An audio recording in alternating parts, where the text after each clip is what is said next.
for sure. Exactly. All right, we're going to go live on YouTube right now. Awesome. Can't Hello, wait. everybody. I'm Dave Scott, hanging out here. I got the hair down because Heather, our guest tonight, was like, dude, put the hair down. Seriously, you look like an old monk with the hair up. So put it down. So I did. How y'all doing tonight? We're going to have a great show tonight because we have one of the most awesomely talented artists named Heather Offord, and she is going to be joining us here momentarily. And I'll tell you, not only is she, you got to check out her website, heatherofford.com. Or is it Offord or Offord? Which one do you like? Offord. Offord. You know what? Both sound fantastic. Well, what's the proper way? Let's find out the proper way. Offord. Okay. So, yeah, you got to check out her website, heatherofford.com. I mean, this is talent. This is talent. Yeah. I mean, you know, Heather, honestly, I cannot get enough of your art.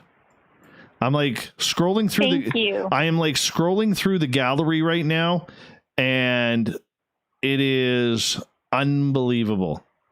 Unbelievable.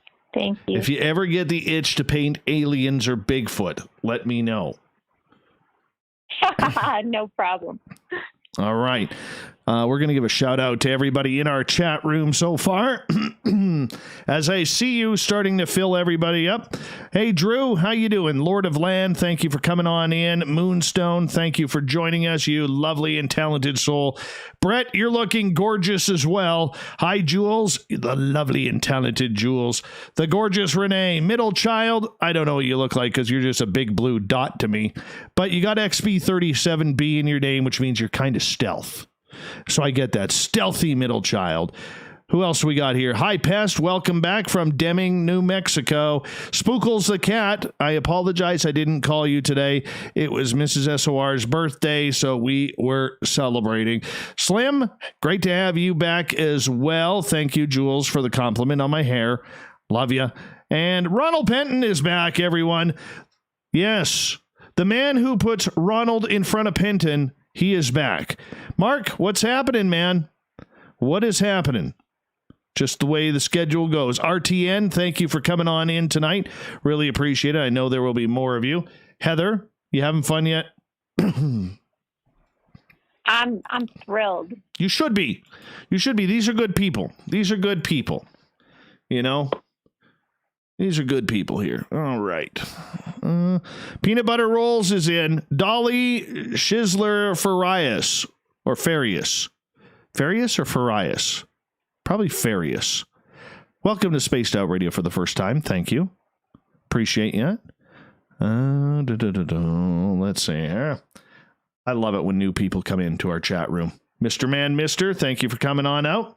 And we are about 3 minutes away here. 3 minutes away. By the way, heatherofford.com. Go check out her art before the show. Seriously, you will not be disappointed. This lady has talent all over the place. It oozes out of her. Oozes. I'm going with the fine art. Thank you. Yes. Thank you so much. You're too kind. No, seriously, dude. I like to give credit where credit is due. This is fantastic stuff here. I mean, I'm not an art expert by any means. I just know what I like, and I like this. I like this. This is like, thank you. I don't know how you do it. Don't know how you do it. Hi, Greco. How is the baklava at the restaurant today? And who else? Redheaded Lisa is here. Who else we got? I don't know. We're about 2 minutes away, people. 2 minutes. Just going to start the first feed here. There we go. First feed is up and running, which means we are about a minute and a half away. Hey, Nuck. Good to have you here. Thank you for coming on in. And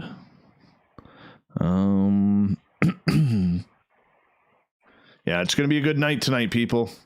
Going to be a strong night, strong show tonight. Michael Boyle, what's happening? Yeah, by the way, Mike, day 3 without Pepsi today. Day 3 without Pepsi. I apologize, man. I know we're in the Fat Boys Club, but I am literally trying to get out, man. I'm trying to get out. Ravathi, welcome back. Thank you so much. From Leicestershire, good morning to you. I shouldn't be saying good evening. I should be saying good morning. Good morning. All right, let's send out that final tweet. And remember, everyone, the Super Chat is open tonight. It's a good way to support what we do on a nightly basis. Also, you can do a little shopping at the SOR Vault on our website. Join the Space Travelers for $5 a month. And let's have some fun tonight. Hour 2 will take your questions as well. Heather Offord, our guest. Hi, Devin. Good to have you here. Where the hell is cable guy Matt? Not advertising his cable until he gets back here. Hey, Philip, good morning to you. All right, everybody, let's have a good show. Hi, Deb Juanita. Thank you for coming on in. From the mountains of central British Columbia to you listening around the world, this, my friends, is Spaced Out Radio. I am your host, Dave Scott, sitting in the captain's chair of SOR headquarters.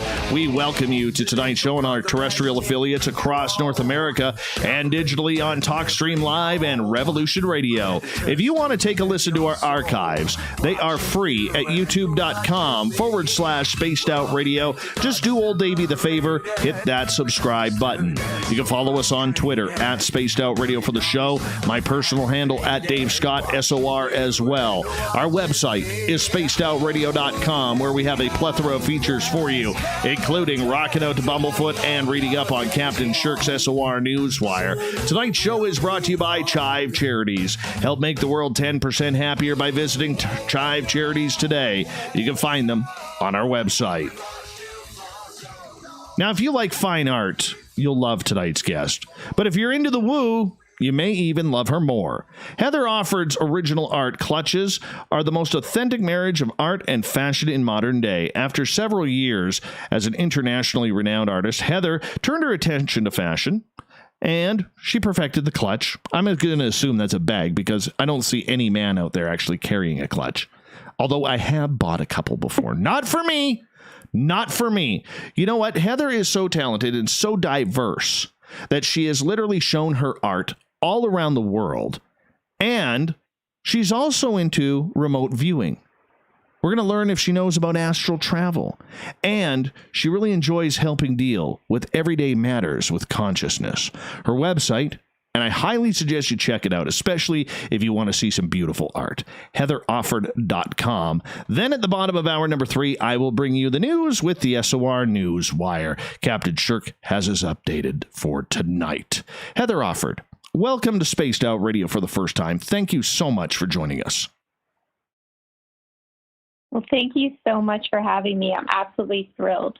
I'm absolutely thrilled, too, because it's not very often we get somebody from the art world who's as talented as you are. My goodness, I did a very, very long search of your work today.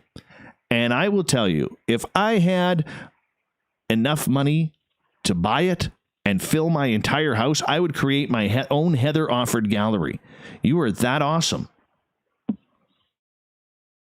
Thank you. She's blushing. You can hear it. Thank you so much. She is blushing. I am. Yeah, I know. And I could hear it. I could feel it. Heather, let's learn a little bit about you, because not only are you a talented artist, but you're also into a few things that we love to talk about around this show. When did you fall in love with art right off the bat? So early childhood, I was always very prolifically in the creative aspects. But I didn't actually become a professional artist until about 10 years ago. What led you down that path? Oh, let's see. It was around 2009. Recession hit. I had the blessed opportunity of losing my job. And I used that as a catalytic moment in my life to reassess what trajectory my life path was on. So yeah. Please go ahead. So I just So I reconnected to what did I want to do if money didn't matter? What did I do when I was a child when I had no concept of money? And I thought, you know what? I love creating. I absolutely love being in that creative flow and creative expression. And so from there, I lived in a very small farm town. I didn't tell a soul what I was doing because I'd never been exposed to the arts. And in about a month's time, I had quickly created about 100 pieces of art. Total closet painter, did not tell anyone. I used nail polish, shoe polish, extra paint left over from my house. And I created these pieces. I had no training at all. And after these 100 pieces were created, I thought, okay, what am I going to do with this now? I've got all this art. So I packed them in my truck and I drove to the nearest big city, which at the time was about 60,000 people. I found a very busy coffee shop and I walked inside and I said, hey, your walls look kind of bare. Let me put my art up and I'll give you a percentage of whatever sells. The manager said, well, we've never done that before, but why not? So I said, great. So I came that evening after close, put all my 100 pieces up on the wall. And then to my surprise, I had sold out within 2 hours of opening the next day. Are you kidding me? I had made this deal with the universe. I said, I'm going to follow the blueprint of my heart. And my job is just to do what I feel like is right inside of myself and just celebrate life. And the universe's job is to reciprocate. And so I had made about $30,000 in 2 hours. And to me at the time, that was a tremendous amount of money. And at the time, my pieces were not very expensive. They were ranging between $100 and $600 per piece. No kidding.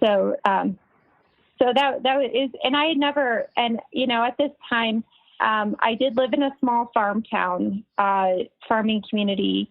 As I said, I never met an artist. I never took an art class in my life.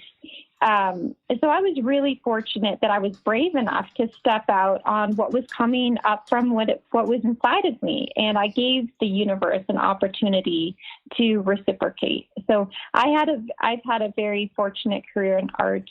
But I have risked it all many times to continue building my art career. What's that like? Hold on. What's that like making 30 G's in like 2 hours? Well, I gave the business their cut percentage. I said, thank you. And I had a tremendous amount of orders, also commissioned orders, which I didn't even know what a commission order was. And like I said, the materials I used at the time was like kitchen sponge, like leftover house paint, cat litter, you know, whatever was around. I'd never been to an art store. I'd never been trained, but I think that was a key to my success because rather than replicating something that somebody else created, I was creating from within me. And that gave it a sense of authenticity. And, I was very much in abstract style art. So there was no rules. I could just do whatever felt natural to me. So from there, I thought, okay, well, what do artists do? How do they make a living? So at that time, eBay was selling art. And I thought, okay, I'm going to sell on eBay. So I tried doing that. And very quickly, within 3 months, I became a power seller on eBay. And I started getting knocked off by different companies. They were just knocking me off. And they were out of the United States. And so I couldn't do anything to stop it from happening. So I thought, okay, I need to sell in person because that seems to be better. So I did some Googling and I found out about art shows. And I thought, well, maybe I should try going to a big city. And this is all in 2009. So the world is in a recession and I am having this momentum, like life change that is extremely transformative. So my career is taking off. I applied to some art shows in Chicago. Never been to a big city in my life, and I get accepted. And getting into an art show, it's not as easy as it sounds because normally you have to say, I went to this school, I've been painting this many years, here's where I've shown. But somehow time was on my side. where a lot of artists had retired because of the recession. And it was the perfect timing for me just to come in and step into that. And so I remember driving to Chicago. I had a big van filled with art. My first art show at the One of a Kind show in Chicago. And this is all within 6 months of me starting. So this is a whirlwind. And I'm just working night and day to the bone as much as I can, because I said, I have a window opportunity here and I have to take it. So I drive to Chicago. I've got my van of art, and I never been to a big city, and I show up for this art show. And the first day of the show, I don't sell anything. And I'm like, what am I doing wrong? And at the time, my prices were $100 to $600. An artist came up to me, one of the first artists I ever met, and they said, you know what, your art's great, but no one's going to value it because it looks too cheap. The price is too cheap. And I said, you got to be kidding me. And they said, yep. And I said, you know what, you're right. So that night, after the first day, I took all my prices down and I made another big leap of faith. I added zeros. I added zeros to all my art. If it was $300, it's now $3,000. If it's $500, it's now $5,000. And that was a big step for me. And guess what happened? I sold out again, that show. I sold out again. And so at that point, I thought, maybe I've been doing this for about 6 months and I've made more wealth than I had in my entire life, coming from a small town. And I thought, wow, maybe I should tell my family. And of course, they freaked out. They were like, what are you doing? There is no such thing as artists. And I was like, well, I think I'm going to stick with this. So I started selling in New York, Detroit, Chicago, Toronto. I was doing the art circuit, and I started getting licensing contracts. I've had commissions with big companies. My work has been used in Chevy commercials. I've won international competitions with Microsoft for my sculptures. So many contracted with Warner Brothers. So I've had a very, very amazing, blessed career in art. And then from there, I turned to clutches, where I started putting my art on purses to make it more wearable. So I was very, very fortunate, but it was huge risk after huge risk after huge risk. And every time the universe just responded to these risks that I was taking. So, yeah, it was fantastic. That is absolutely an amazing story.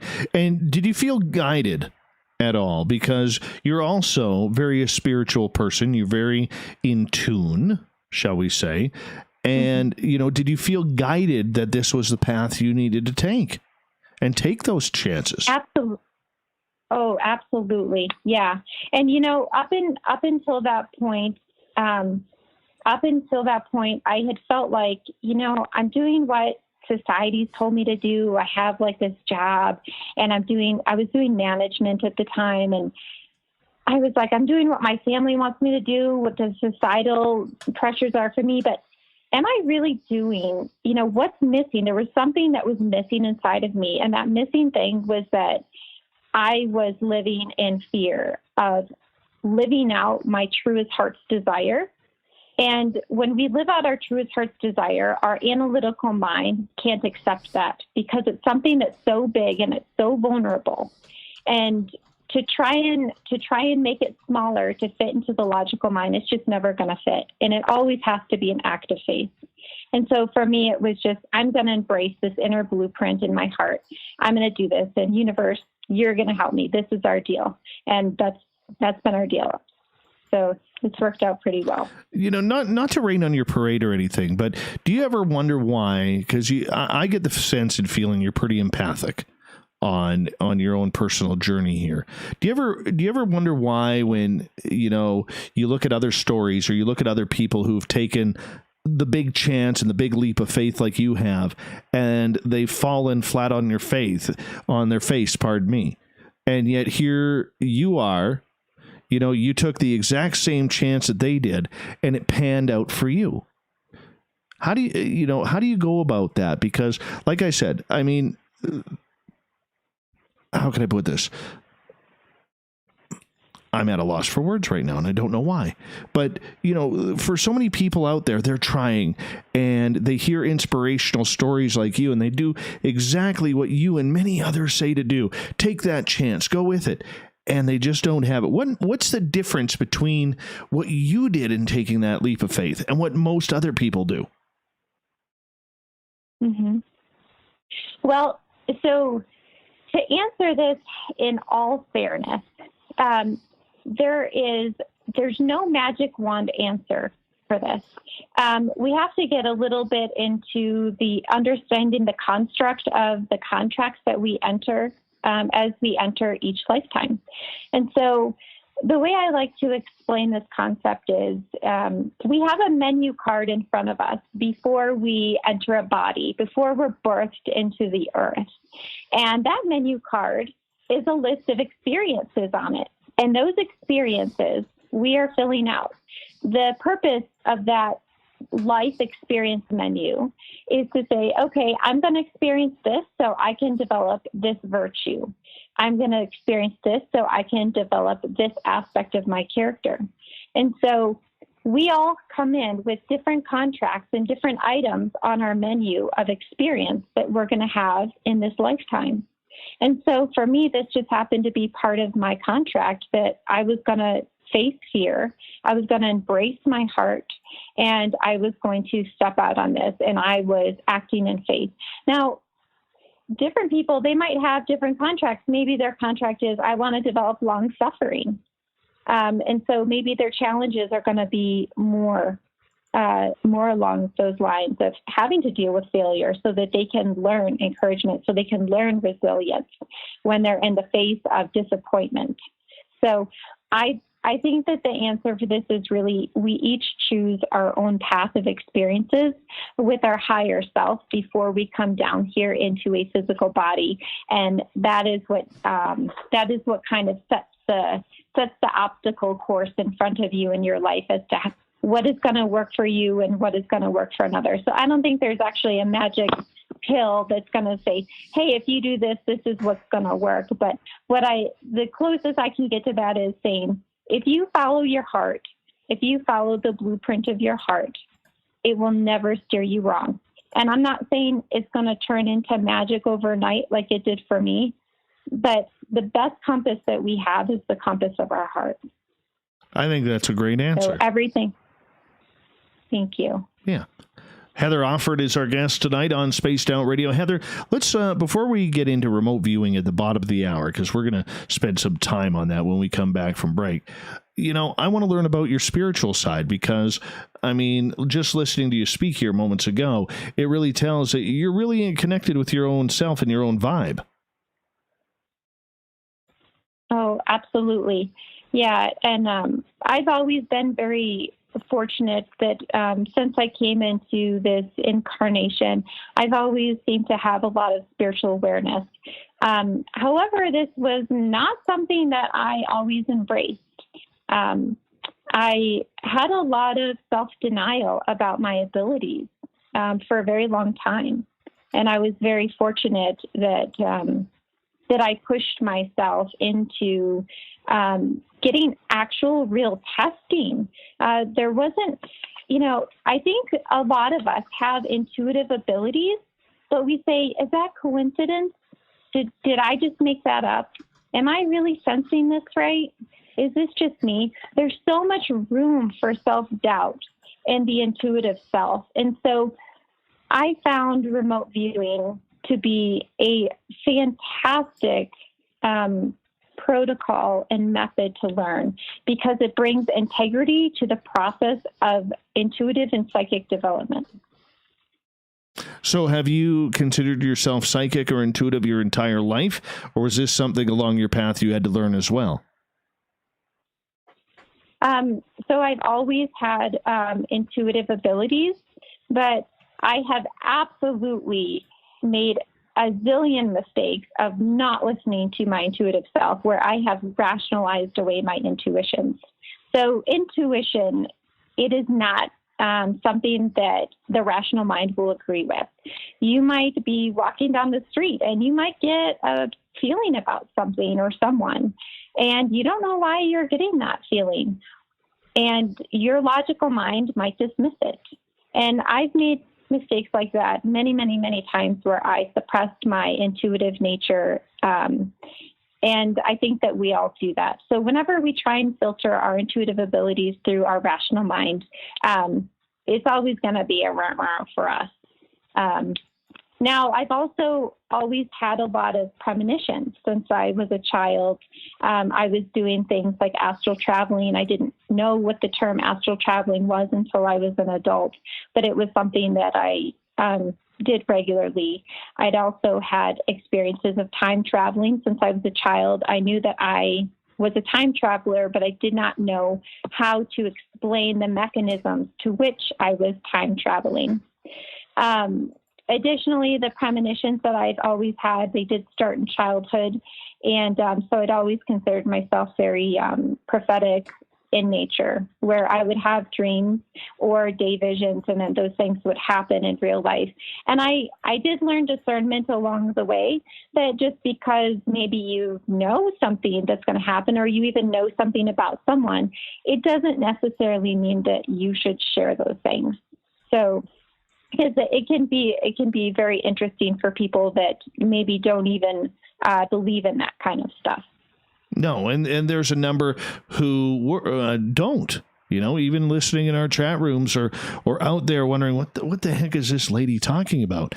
We're going to get heavy into this because I knew nothing about the time travel, and that is like one of my favorite subjects. Oh yeah. So, and I've remote viewed the heck out of it, so we can really dig into that.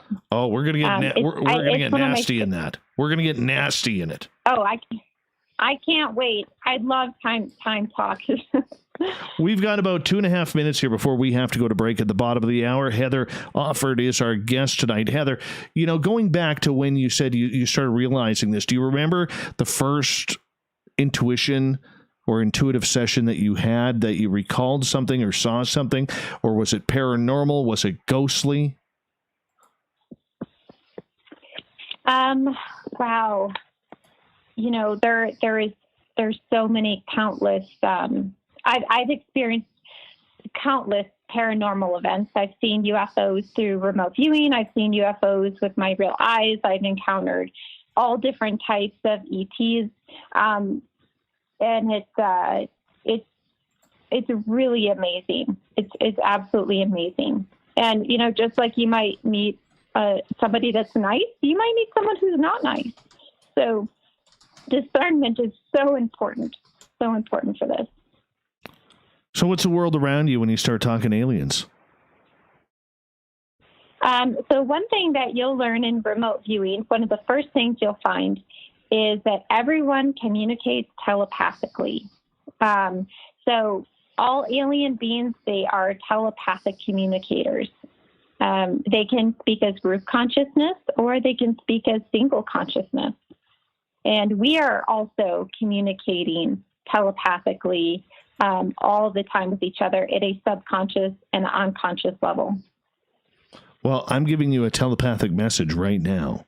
Here it comes. Did you get it? Did you get it? Time for break. Time for break. That's exactly what I sent you. Exactly what I sent you. It's time to go for commercial. Oh, my goodness. We are on the telepathic path. We are on the... I'm excited about this. That just made my night, to be absolutely honest. It did. High five. High five. Oh, total high five. Total high five. You made me nervous, putting me on the spot. I'm like, oh no, can I do this? Oh, you totally did it. You totally did it. All right. Heather Offord is our guest tonight. Remote viewer, time traveler, ET contactee, resident weirdo, along with being one hell of an awesome artist. Check out her website, heatherofford.com. You will not be disappointed. More Spaced Out Radio coming up right after this. That is a good first half hour. Good first half hour. Thank you so much. You're wonderful. I thank you for that. I think. Hold on, Jules. What do you mean shame, Dave? Shame. Oh yeah, this is awesome. Oh, Cable Guy Matt. Remember, hold on. Let me. Cable Guy Matt is my cable guy. And for any listener who wants it, we offer free pieces of autographed coaxial cable from Cable Guy Matt. He's autographed them. They are free for you. You cannot buy these in stores. Limit one per household. There are only 4,863 left. So make sure you get yours today. Put in the order at cableguymatt.cableguymatt. There we go. There's my commercial. Oh. You okay over there? Yeah.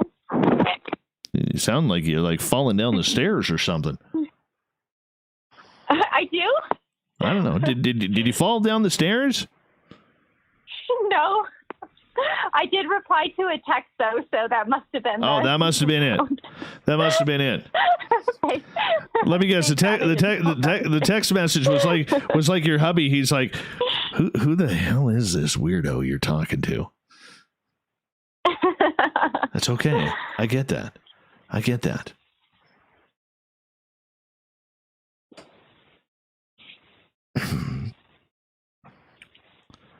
Oh, hello, Jessica Lee. Welcome to Spaced Out Radio again.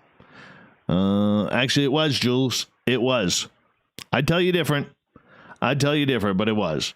All right. What are we doing here? We've got a few minutes here to kill before we got to get back. So we're going to get into some of these aliens here because, old Davey here, he likes some aliens, eh?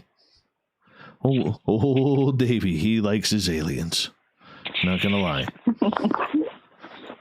Mm-hmm.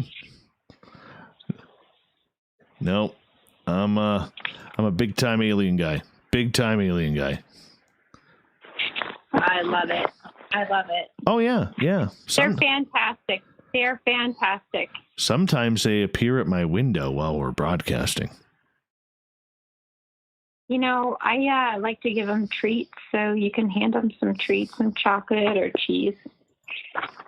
My guy is, I named him Carl, and he is somewhere. He is somewhere way the hell up there right now. I've only had interaction with him twice, and that's it. And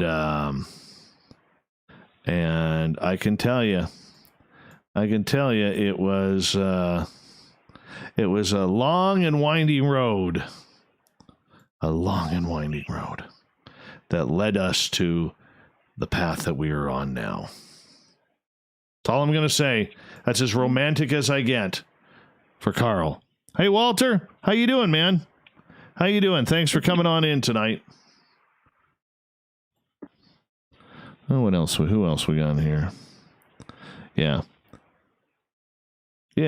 So the more you're going to learn about me, and this show, and the people who hang out with us here, the more you're going to realize what kind of weirdos we are.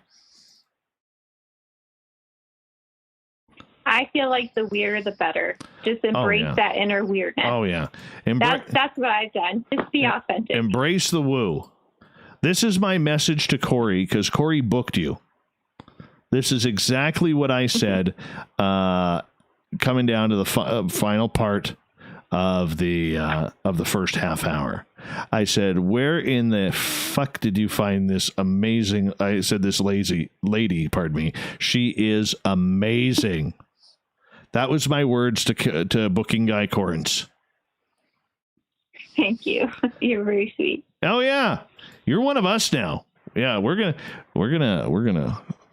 I got to talk to you. I have to talk to you because this is actually kind of cool. This is kind of cool. I'm gonna mention something to my audience here. Doesn't she remind you of Samantha Mowat? Like a combination between Samantha Mowat and Megan Gehring? Where the hell is Science Bob when we need him? Science Bob, make your presence known. Hey, Justin, how are you? I have two very, very close people that are very, very close to me. And one is my astral bodyguard and one is my alien person. And you have a major mixture of both of them.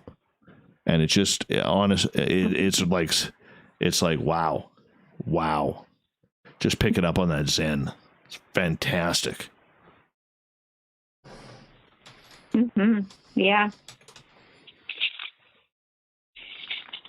Wait until all your artsy people know that you love the aliens.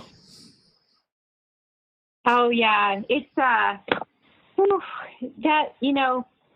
there was so much self-denial going on inside myself. It really just sometimes we don't see the things we don't want to see, or we suppress the things that we don't want to see. And so I had to work through layers of that to embrace my inner weirdness. All right, we are into our final commercial. Remember, we do have the Super Chat open, and a good way to support us and what we do. If this is you listening for the first time, give us a thumbs up and give us a subscribe on that button. Hit that bell, whatever the hell that bell is for, hit that bell. Remember, our website, you can join our Space Travelers Club for $5 a month. And what else are we going to get here? Do a little shopping at the SOR Vault. Here comes the second half hour of the show.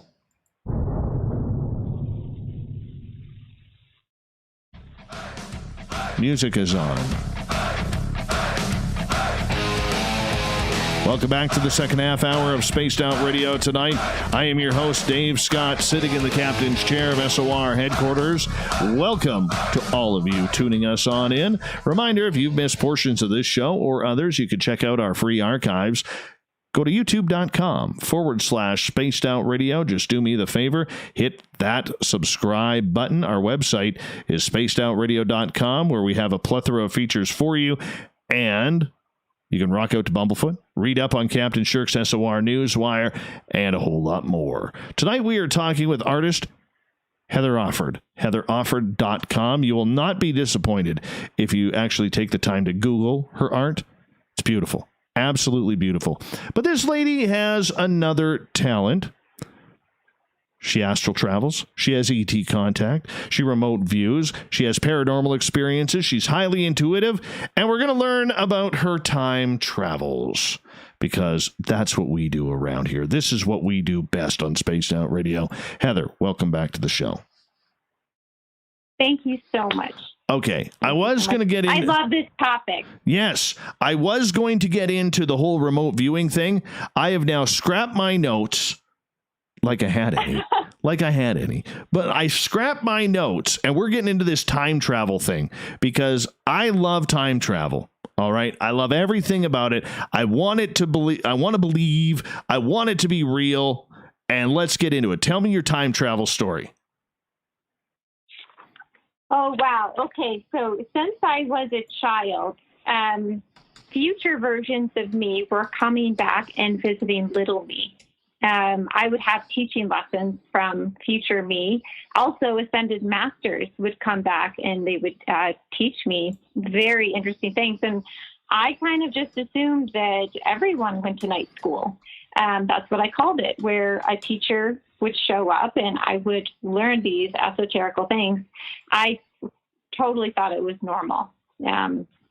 So, yeah, in terms of time travel, I knew I was a time traveler, and I knew that adult me was coming back to little me because I was very clairvoyant and I could pick up and see aspects of myself. I didn't know how I was doing it yet, but I knew it was something that I was doing. Okay, so take us through that first experience. What happened? Go into detail. Paint us a picture, as you artists would say. Okay, so first experience, I was pretty young, probably around 6 or 7, and this woman came, and she was very loving, very gentle, very kind, and she was playing with me, and she was teaching me things, and I just had this intuitive knowing that this is me. but this is me grown up. And at the time, I remember thinking like, oh, I'm so old. But I think we all think that when we're little kids. So it was really quite fascinating because even though when I was young, I was like, this is me. There was intuitive understanding that this was myself, and that this was myself coming back and teaching myself things. So that it was really interesting. And I thought it happened to everybody. I didn't know that I was unique to that experience. I thought this is just something that everyone does. But then I figured out that, well, okay, other people, they don't believe in time travel. So what is it like seeing the future you? Pretty fantastic. It's an upward trajectory for me, so I'm happy about that. Yeah, okay, because I think for a lot of people hearing this for the first time, they're trying to figure out, okay, how did you do it? How did it happen? You know, what was that emotional experience? How did you know that it was you?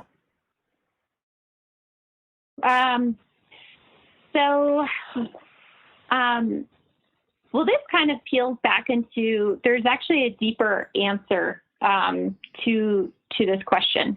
So we can address how do people access information? How do they get information? And so one of my main goals here is I want to change the way that people access information on our planet.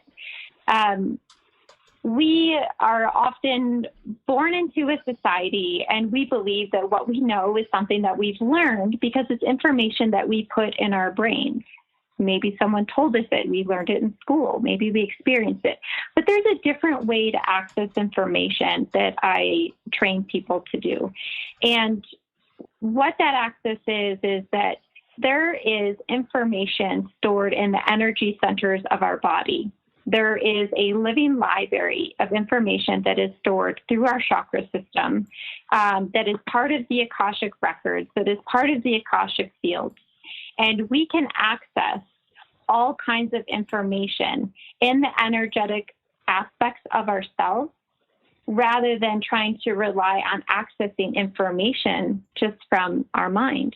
Now, our mind was never meant to be the leader. And if you put your mind in the leading seat, you're only going to get limited information. It's only going to regurgitate that what it knows. But if you go into yourself and you access information that is from this Akashic library that is within you, that is in your energy body, you can have access to everything. It is the keys to the universe. And that is what I love about remote viewing so much, is that remote viewing brings integrity to the process of data mining.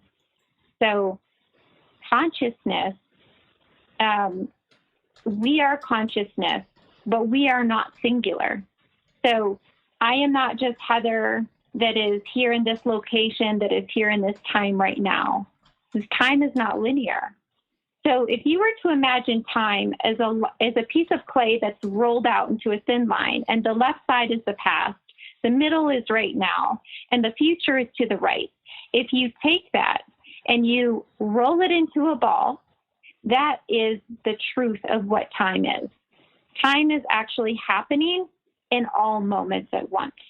We, in the third dimensional thinking, we experience time as being linear, but time is actually happening all at once. And so scientists have proven this. They've done studies. They found that time is actually not linear. And so remote viewing, what it does is it takes your consciousness out of your current body where you think it is, because identification is actually a limit. So if I think that I am only Heather, and I think that I am only here in this city and this state at this time and this place, what I've done is I've confined my consciousness to this exact moment and place and time. If I drop all identifications, if I become in that meditative state the monks go into, that deep theta zone meditative state, if I go into dropping my identity and I become nowhere, nothing, nobody, I can thread the eye of the needle and I can go into the void and become nothing. And I can open all of my eyes, and I can become expanded consciousness, and I can become anything, anywhere, because we are all connected and we are all one. But it is only through closing your eyes and letting go of identification that we can actually open the eyes of the expanded consciousness of the oneness of all. And so remote viewing brings integrity to this process about how do we as people access information? How do we as people communicate with each other? And if we're communicating from the mind and we're accessing information from the mind, we are limiting the truth of the depth of the experiences that we can actually have. When you are remote viewing, how does that differ from your own personal time travel? So you can time travel with remote viewing. So what we can do is once you let go of once your consciousness lets go of your identification, when you're in that meditative state, we can send your consciousness to anywhere, anytime, any place. So in remote viewing, we use traditionally an 8-digit number, and remote viewer has this 8-digit number. And somewhere where the viewer doesn't know, the tasker has written this 8-digit number down, and they put an objective to it. The objective can say something like remote view, or it could say describe Mars 1 million years ago in the past. So the tasker writes that. I, as the remote viewer, am just given an 8-digit number. I have no idea anything about what the objective actually is. I'm just given this 8-digit number. So we call that viewer blind. So that means the viewer is completely blind to what they are viewing. And so while I'm in this meditative state and I'm remote viewing, I'm given this 8-digit number. I start sensing into that 8-digit number with my senses. What am I seeing in my mind's eye? What am I hearing? What am I smelling? What am I tasting? What do I touch? What do I feel? What are my emotions that are coming up about this?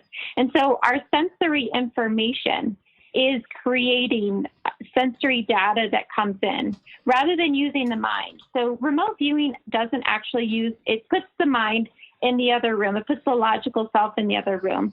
And we're actually using our sensory information to sense what that number is attached to. And so I might say, okay, I see advanced civilization. There's beings there. I've talked to them. There's a lot of warring going on. They've destroyed this aspect. Or I could be like, okay, it's beautiful. It's lush. It's fertile ground. And I can make contact with them. So I write up an entire report of everything that I've sensed. So really, I'm using my psychic sensory skills in this.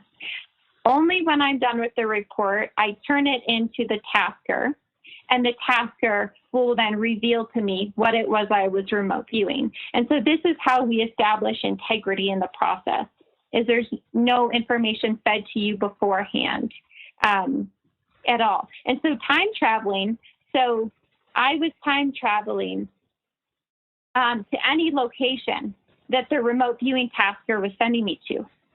And there's also different ways that you can be taught to task yourself blindly. And so I taught all my students how to do time traveling. We can also create time loops where we send your consciousness to, say, for example, you wanted to know what the lottery numbers were. Okay. So I could give one of my remote viewing students a number, send their consciousness to the future, and send their consciousness back to right now and relay and give me information. And so we are actually not the totality of our physical bodies. We are the consciousness of all. And so I know that this can be a little bit difficult to try and understand if you haven't experienced it. So what remote viewing does is it expands your consciousness in ways that you never thought possible. So we can direct your consciousness to go to the future, to go to the past. And it can be a shock, because you're like, whoa, how am I time traveling? How am I doing this? How am I sending my consciousness here or there or there? And we have different targets that we use. We use hard targets where there is extremely hard feedback, where you 100% know what you got right and what you got wrong. And then there's soft targets where it's a little bit open-ended, where we've done investigations on the Pyramid of Giza, for example. So that's a little bit about remote viewing. But when I learned remote viewing, it really blew my mind, because I was in a lot of denial about my natural abilities.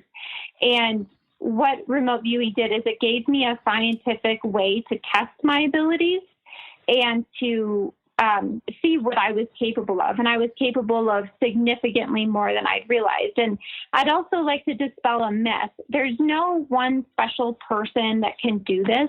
Every single person can remote view if they choose to develop it. Just like every single person is telepathic, and they can develop that. And that's something that I focus on in training my students. Is developing those sensitivities. So you're actually teaching remote viewing? Yeah. I have Expanded Consciousness Institute, where I teach remote viewing, astral travel, and telepathy. Oh yes. Yeah, and it's fantastic. It's really important to have a community, because when you learn that you're a time traveler, when you learn that you're telepathic, when you learn that you can do these insane things, that you're communicating with aliens, that you're seeing in the past, the future, you're going to need a community, because you're going to go through culture shock. And you're going to need people to talk to share these kind of eye-opening revelations, people that are going to be supportive, that are experiencing this with you. And so I'd work to create a community where people learn remote viewing, and then they can grow and remote view together. And we remote view all different kinds of things. I've remote viewed the history of the world. I've met ascended masters, Jesus, Buddha. I've remote viewed and talked to Tesla. I found my missing passport. I've been to the healing chambers in Atlantis. I've remote viewed the pyramids of Giza. We've remote viewed death. We've downloaded entire books in a single remote viewing. So information download is, again, we're stepping out of the limitation of the conscious mind, and we're going into this different aspect of ourselves that can change the way that we get and access information. And to me, the mind, it can be extraordinarily limiting. I mean, I couldn't sit down and read an entire huge book in an hour, but I can remote view and download an entire book in an hour. Okay, I got to ask you, you remote viewed what happened in Egypt during the pyramids being built. What happened there? You can't hold out on something like that. Well, I absolutely love the Pyramid of Giza. I've remote viewed it numerous times. It is absolutely fantastic. It's my favorite pyramid. So I can tell you a little bit about it if you like, from a remote viewer's. I would love it. Aspect. Okay. So this probably won't surprise you, but the Giza pyramid, deep below it, there is crystals in the earth. And this is very location specific. The pyramids, it is specifically placed over this area because of the energetics. And yes, this particular pyramid does have alien involvement in its creation. So not all pyramids do. And yes, some pyramids were created with thought, and they were made to look like they were created in a regular man-made fashion. But this one we found it was created. It does have alien aspects tied to it. So it's very fascinating. There is a shaft below this pyramid that goes down. There's a shaft of water. There's a lot of different chemicals, or not chemicals, but metals, different types of alchemy of metals. And there's also these crystals at the bottom that are creating this energy that is from deep within the earth. It travels up through this mine shaft and goes up through the pyramid. So if you can imagine something going down through the center of it. Pyramids are very, very, very much related to telepathic communication. And so I'd like to tie this in with another remote viewing that I did, which was remote viewing the history of the world. Okay. And this was really, really interesting to me. So a very long time ago, our planet, it had a particular equator system, and there was structures that were along that equator at that time. Those structures were taking scalar wave energy, and it was dispersing the scalar wave energy across the planet in a particular way. So you have the North Pole and the South Pole meeting together at the equator, and the waves come together and they appear to cancel each other out. And so what was actually happening is they go from the third dimension into the fourth dimension. And you can Google a little bit about this because there is some science on it. And so there were structures built on the earth. Everyone was telepathic at that time. And there was advanced technology. We had unlimited energy, and there was also something linking this telepathic ability to this very, very dense type of scalar wave energy. So I was pretty fascinated by it while I was remote viewing. I had an instance of bilocation, which means rather than just remote viewing it, you actually go there. And so I was very immersed in this remote viewing. And so what had happened during this time is there was a group of ETs. They were attacking the planet. They had attacked the planet in the third dimension and also the fourth dimension at the same time. And what these ETs did is they knocked the planet. There was such a large explosion. They had knocked the planet off of its original axis. So the North and the South poles changed. So the equator area, which is where these structures were no longer aligned. So there was no longer these buildings to basically take this energy that was along the equator and spread it out. And when these aliens came and attacked, these reptilian type of aliens attacked the planet, there was absolute chaos. And so it had disrupted the telepathic communication, and it had also disabled the power source that they were using. And so they were using what I found out to be later the same technology that Tesla started to rediscover. And if you Google what is thought, what is emotion, it is also scalar waves.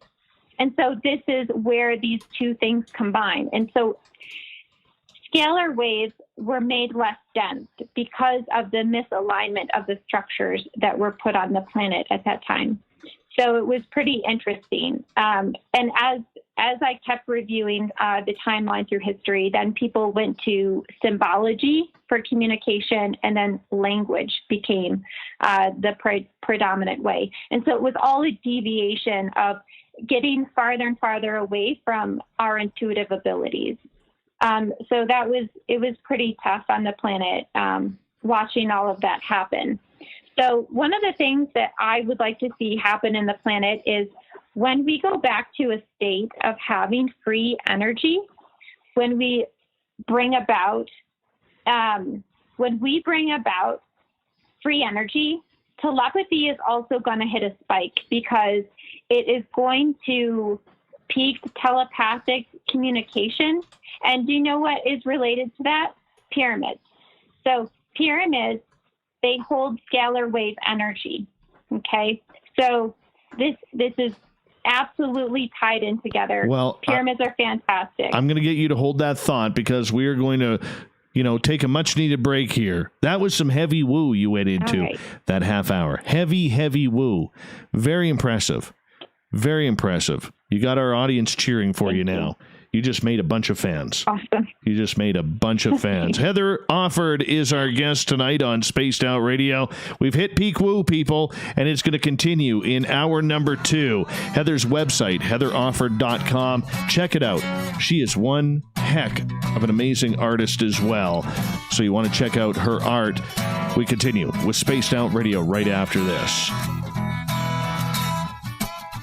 This is fantastic. This is absolutely fantastic. Thanks. I hope this isn't too wild. No, man, you don't worry about too wild. Okay, we have a couple people on Twitter that overdose on the woo every now and again, and we got to call 911 for them. But the big thing is, you're doing great. Keep it up. I'm going to run put some commercials on. I'm going to run my dogs outside, and I'll be right back. Okay. Sounds fantastic. All right. My music. Don't hang up. Bumblefoot.com keeps you up to date on what I'm doing and the best way to stay in touch with my music and music camps. Sign up for my newsletter at bumblefoot.com and remember, little brother is watching.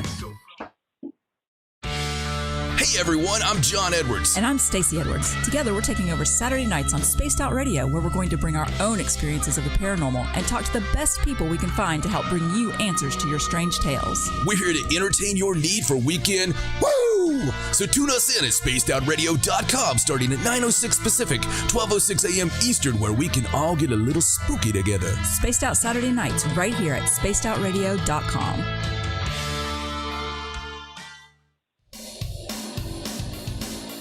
We all know on Spaced Out Radio we love a good beard and mustache, so why not take care of your facial hair with Mighty Moose Beard Oil? Made in Canada, we're taking care of beards and stashes around the world. We use 100% natural ingredients with our oils and balms to make your whiskers feel silky smooth. Use promo code SOR2019 at mightymoosebeard.com today.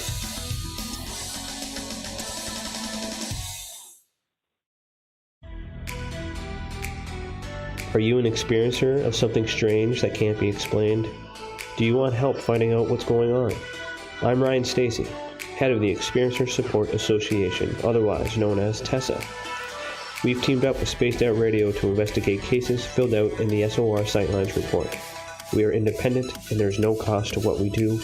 All we need is your experience. Let's find out what's happening together on the SOR Sightlines report. Hi there, this is the paranormal lawyer Michael W. Hall. I'd like to invite you to listen in each Sunday night where we're going to open up your eyes to everything strange and paranormal. I will be hosting some great guests with topics that affect us all, such as UFOs, ghosts, and everything paranormal. Let's learn together on Spaced Out Radio Sunday with myself, Michael W. Hall, the paranormal lawyer at spacedoutradio.com. Hey, space travelers, this is John Resig, founder of the Chive and Chive Charities. If you know anything about our website, you know we like to do things a little differently. We're not some faceless organization collecting money for a nebulous cause. Our donor dollars go directly toward life-improving items. Then we give those items directly to an underdog who needs it most. To become a donor with Spaced Out Radio's official charity, Chive Charities, just go to chivecharities.org/donate. Hi, this is Amber Beckrud, and I want to invite you to subscribe to our YouTube channel where we store all of the SOR show archives for free. And as an added bonus, every 2 weeks I'm posting brand new content on Cryptid Tales, where I will get into some of the spookier legends and folklore from around the world and tell the stories that go with them. Find us at youtube.com/spacedoutradio and check out Cryptid Tales today. Drop a comment and let me know what you want to hear. See you there. We are scouring the world for the most intriguing stories of your day. Take the time to read up on the SOR Newswire, where our team, led by Captain Shirk, will deliver to you some of the best paranormal and supernatural news, along with some stories that will blow your mind from the weird to the wacky. It's the news outside the news that piques interest, and that's what we're looking to deliver to you. The SOR Newswire, only at spacedoutradio.com. I'm feeling a little spicy tonight. What to do? What to do? Why not get Bumblefuck? 4 million Scoville units of pure hard rock. Bumblefoot hot sauces come in 3 flavors. The burning Bumble Tone it down a bit with Bumblicious and throw the sauce on everything. Spicing up. Bumble me, baby. Bumblefoot hot sauce. Get it today at Kajans.com. Hello, space travelers. It's me again, Carl.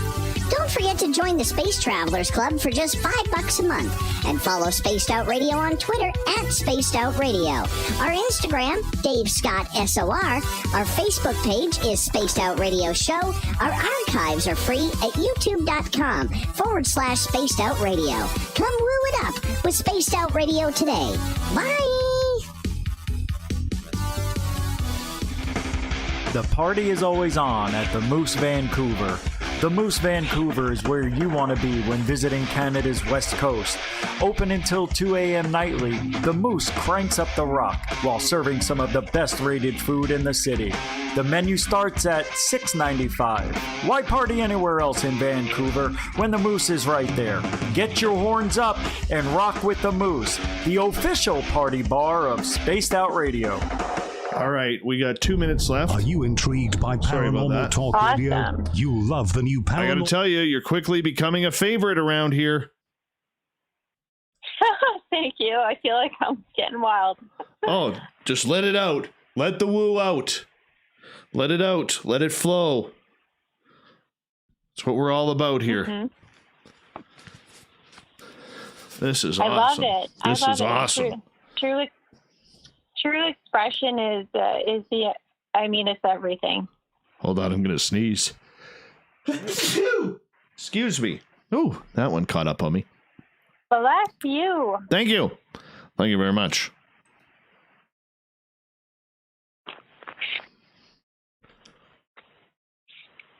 Yeah, you got fantastic hair.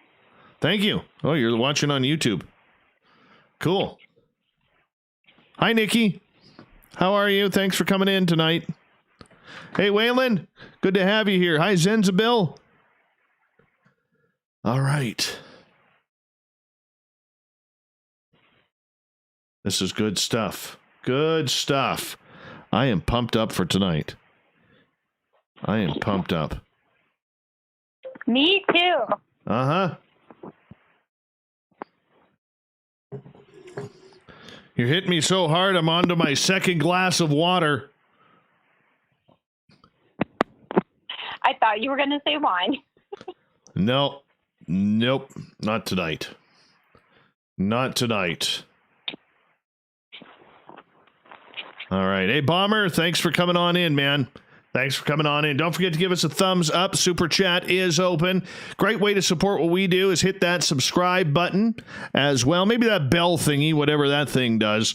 And, of course, do a little shopping at the SOR Vault. Join our Space Travelers Club for $5 a month. Here we go with hour 2. Hey, Titus, welcome to Spaced Out Radio. Oh, you're in Hawaii. Aloha to you. Here we go with hour 2, everyone. Music's on. Facebook Spaced Out Radio Show. Hour number 2 is underway tonight on Spaced Out Radio. I am your host, Dave Scott. Thank you so much for joining us. We really appreciate you taking the time. Hi to everyone listening in on our terrestrial affiliates across North America and on the digital side on TalkStream Live and Revolution Radio.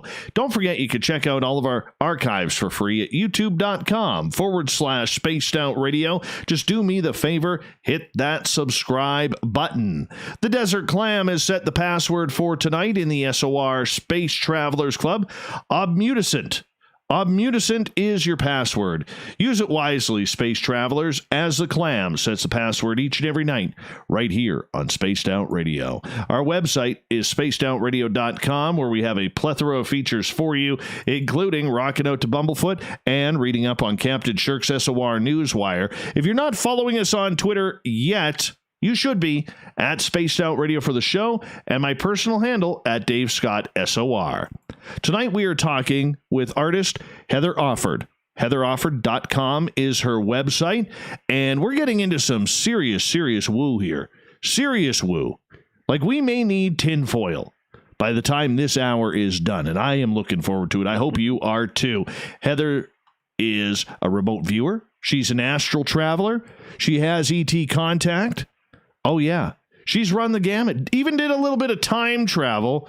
I love this lady. You should too. Heather, welcome back to the show. Hi, thank you so much for having me. Oh, it is an absolute pleasure. Absolute pleasure. Okay, what is the difference to you between remote viewing and astral travel? So you could think of remote viewing as expanding your consciousness. So you can think of your consciousness spreading out. You're becoming the target. You're becoming that place, the time, that thing. And by expanding your consciousness, you're able to merge and become one. Because everything that you view actually is an extension or aspect of you. And so all remote viewing happens inside. And for astral travel, you can see astral travel is your astral body is leaving your physical body. So there's similarities, but there's also some subtle differences. All right. So when you are astral traveling, where do you like to go? Well, since I was a kid, I loved to fly. It was one of my favorite things to do. But a lot of us astral travel at night, and we don't realize it. And some of us are here taking part of a higher mission that we're here to do on this earth. And so a lot of times we're doing different things that we might not even be aware of. So what's your mission? My individual mission? So my individual mission is to help lead a generation into a higher state of consciousness. Nothing small at all. So it's a fun one. And so that ties in with my class, remote viewing, telepathy, and astral travel. I think that it's one thing to tell people about these experiences and the things that someone can have, but it's entirely life-changing and different to train someone and then have them have those experiences for themselves. And so I don't want anyone to feel that they need to depend on my experience to know something. My passion is training individuals how to get accurate information, how to sense, so that they can have the experiences for themselves, so they can know for themselves. And dismantling these concepts that we have in our society of having a guru, of I have to go outside of myself to have an experience, or I have to listen to someone else's experience. My biggest passion is I want to help train each and every one of you so that you can have your own experience and you can know for yourself. You don't have to take my word for it. Before I got into remote viewing, even though I had these awesome abilities, I was in so much denial of myself in these aspects because it did not fit the social narrative that I was living in. I was this artist. I was, I didn't feel that if I reached into these different areas that I would be accepted. I feared rejection. I feared what other people would think. And I had to conquer my fear of what other people thought. And I had to conquer my fear of what would I think of me if I embraced these abilities. And so what I did, I had a tragic experience where I'd had these premonitions about my cat was going to die. And he was at the vet at the time. And there was like this, I went to the vet and I said, hey, like this thing isn't going to happen to my cat, right? And the vet assured me, no, everything's fine. And my cat died in a freak accident in the exact way that I had these premonitions about. And I was devastated. I cried. I was completely devastated. And I felt so guilty. And my friends were comforting me and they were like, well, you couldn't have known. And I said, but you know what? I did know. And so that grief was motivation for me to say, you know what? I have something here. I don't know how to control it. I've got to find some scientific testing for this so that I can either figure out if I'm crazy or if I have some abilities. And so at that time, I was living in Chicago, and Northwestern University was doing the world's largest study on precognition. And I had done some testing through them and had scored really high through clairvoyance and through telepathy. And I said, holy smokes, that kind of knocked me out of my perspective of I have to get out of denial. This test that I did shows that I have these abilities. So this is when my heart started to open, and I started to remove the self-judgment that I was carrying and the fear that I was carrying about my own identity and what I might be capable of. So this led me to remote viewing training. I was professionally trained by John Vivanco at ECETI Ranch, and I had no idea what to expect. And I went in, I did training, and I trained with multiple other people, and I did fantastic. I was instant savant with this, and I did extraordinarily well. And I went through immense culture shock. So I was not always as open as I am now, and that is because I've had my own experiences. And I had to have my own experiences in order for my mind to open, because I was too afraid to even believe what I was experiencing. I was shoving it down, and I was in denial in those aspects of myself. And so my biggest heart message to everyone that's listening is, you might not believe the things that I'm saying, but I don't want you to. I want you to experience them for yourself. And I can train every single one of you how to do remote viewing. And the proof will be in your own hands, and the power will be in your own self. And you don't need to listen to what somebody else's experiences are. I'm all about self-empowerment. This is how I've developed, and this is the gift that I love to give other people, is that there is no cheating with remote viewing. It's very scientific, and it will blow your mind. When I teach students this, a lot of them come in with a degree of skepticism. And when they go through my class, their minds are completely blown because they had no idea what they were capable of. And so if you trust me and you give me a chance, I will help you change everything that you believe about yourself and about reality. And it won't be me telling it to you. It'll be you uncovering it within you. So I think that's really important to address, because I think that there's a lot of people in the community that have experiences, and there's a lot of people that don't have experiences. And so for those that don't have experiences, they're in disbelief, they're in fear. And what would my family think of me if they knew this? What would my friends think of me? Would I still have a job? Would I get fired? There's so many layers of fear. And a lot of this is a narrative that is used to control people in our culture to keep them from waking up. And it's a control construct that if that person has experienced other beings, well, they must be weird, or they must be on drugs, or, and I'm not saying that some people are or aren't, but I think that if you want to know the truth for yourself, I can help you learn the truth for yourself. I love watching Ancient Aliens. I think it's an awesome show. But what if I could teach you to remote view that situation? So what I do with my students is I give them hard targets first. So I give them that 8-digit number, and somewhere in my files, I have that 8-digit number written down, and attached to it is an objective. Maybe it's even attached to a video. And they fill out their report, and when they're done, I show them what the feedback was. Maybe they watched the video, and they compare that to what their report was. And their eyes light up with amazement that they were able to bring that information forth. And so we do that over and over and over and over and over again until the student has established a high level of accuracy on hard targets. After the student has established accuracy, we can move them on to softer targets, where maybe I send them to go visit some alien friends that I've made along the way.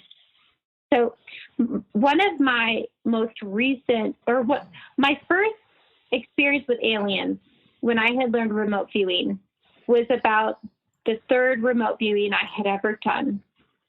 And I'll explain this to you. So I'm in a classroom. I've learned remote viewing.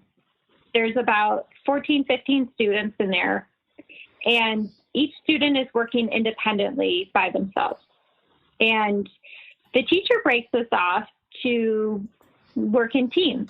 One person is going to write down, and the other person is going to live stream whatever information they're sensing. And so I'm like, okay, I don't know if I know how to do this. I'm just following the teacher's instructions. And I leave Earth. I go through space. I arrive in front of all of these little beings. They're kind of shorter. They're shorter than me. And they speak to me telepathically as a group. And they show me that they can also speak individually. And so I'm having a telepathic conversation with them. And they're showing me these tools that they made. They're showing me this giant spaceship that they made. And I'm giggling the whole time because their energy is extremely fun, extremely happy. And I feel like they're reading my mind and I'm reading their mind. So one of them says to me, I like cheese. And cheese is one of my favorite things to eat. So I start busting out laughing because they tell me they like cheese, and I'm just cracking up. And I'm like, okay, I've lost my mind. Maybe I am making this whole remote viewing thing up. I was in such self-doubt that maybe I just made this all up. So the girl that was writing down the report next to me is like laughing. She doesn't know what it is either. And now we have to go back into the room and share with the class what remote viewing data I just got. And the class is dead silent. And nobody wants to share. And of course, I get called on to go first. And I'm like, well, I might sound like a crazy person, but I think I just met like a ton of aliens and they're really funny. And one of them told me they like cheese. And so I was just dying laughing. And when I got the feedback for it, after the rest of the class shared, there was, we were investigating an alien. And so I don't know if you know the photographer, Peter Maxwell Flattery, but yes. He's a famous photographer, and he had taken a photo of an alien. Well, he had captured a video. So he said that he had thought something was getting in his fridge at night, and he set up a camera in front of his fridge, and he put a glow filter on there, and he captured an alien that was going in and out to his fridge. And I affectionately call them cheese friends because we've been friends ever since, and they love cheese and I love cheese. So I got that feedback and, watched the video of this little alien, going at the fridge. So it's really, really quite funny. So some of the remote viewings that we do, they're on things like that, where someone may have said, hey, I captured an alien on camera. And you know what? Sometimes it's a bunch of BS and someone made it up. And other times you make a cheese friend. So you can have those experiences too. That was one of my first remote viewing experiences with alien beings, and it was absolutely lovely. It was really quite fantastic. So, yeah, apparently they can eat third-dimensional cheese, even though they're multi-dimensional beings. So it's pretty interesting. There's so many different types of beings that we can learn from, that we can become friends with. I absolutely adore cheese friends. And other times you'll be remote viewing places like Vega. Vega is one of my favorite places to remote view. And, of course, you're always sent blindly. You never know where you're actually going. But Vega is like Star Wars Canteen. It's amazing. There is so many diverse beings there. It's absolutely fantastic, and it's always a party on Vega. It is so, so, so cool. I am so going. Let's go. Let's call the aliens down. Let's call the aliens down right now, and let's go. Absolutely. Yeah, and you know what? What's the most interesting thing is you can meet beings in these other locations, and they're kind of like, oh, we don't see a lot of humans here. And then it's like they'll, after you've made a friendship with them, they'll pop in, just like if you went on vacation and you met someone and you took their phone number, they'll pop in on you and they'll just be like, hey, how you doing? And I'll be like, oh, hey, I'm great. How are you? So it's really, there is a lot that we can learn from other beings, and realizing and learning that we are not alone. There's been a lot of beings here for a very long time. And in order to take our place in, I would say, the galactic universe, we need to reinstate our telepathic abilities. And remote viewing ties in so beautifully with telepathic abilities. When I had learned remote viewing, a girlfriend had learned it also. And she speaks 5 languages. And we had done an experiment. And she says, okay, I have a remote viewing task for you. And I'm like, oh, God, again, I don't want to remote view your future husband again for you, please. But she gives me this blind tasking. And I hear, roses are red, violets are blue, I am sweet, and so are you. And I was like, okay, this is so weird. So I write down on my report what I get, and she gives me the feedback, and it was a poem. And so what we did is we developed a walkie-talkie system that was telepathic through using a remote viewing number. And so it was just a mechanism that helped us develop our telepathy. So it was really, really, really cool. That is amazing. Yeah. Absolutely amazing. We've got 3.5 minutes here before we have to go to break. At the bottom of the hour, Heather Offord is our guest tonight on Spaced Out Radio. Which beings are you in contact with? I have Pleiadian roots myself, also Syrian. Cheese friends, which are Lyra, from Lyra. Feline beings. There's really quite a lot. I've experienced grays. I've experienced reptilians. Not all are bad. Again, it's like meeting a person. Some people, are a certain way and some are another. So I don't really have any judgment about that. But I've met a great number of beings that I don't even know the names for. That is incredible. Absolutely incredible. And, this may be personal. You don't have to answer this if you don't want to, but are you also part of the hybridization program? Not that I'm aware of. Not that I'm aware of at this time. Have you ever been in a MyLab type situation? Not that I'm aware of. Lucky. How about government encounters? I'll have to pass on that one. I get that. Because we all have them.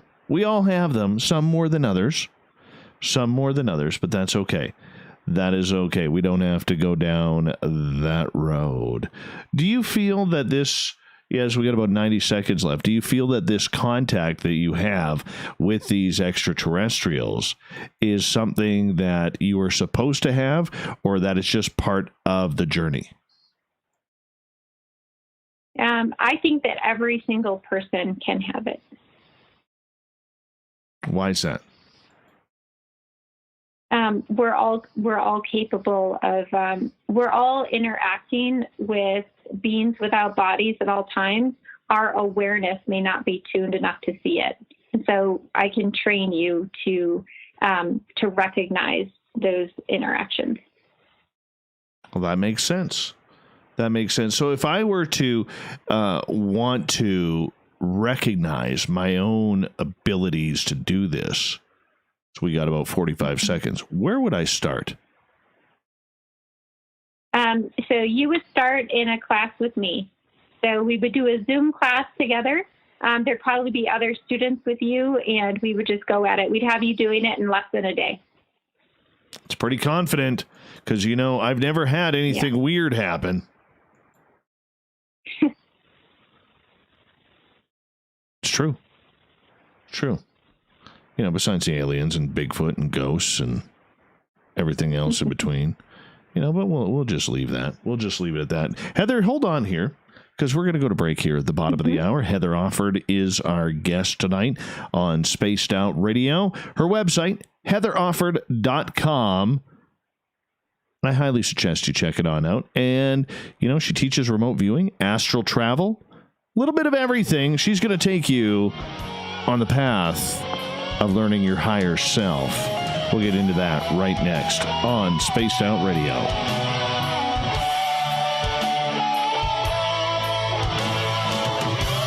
Still having fun?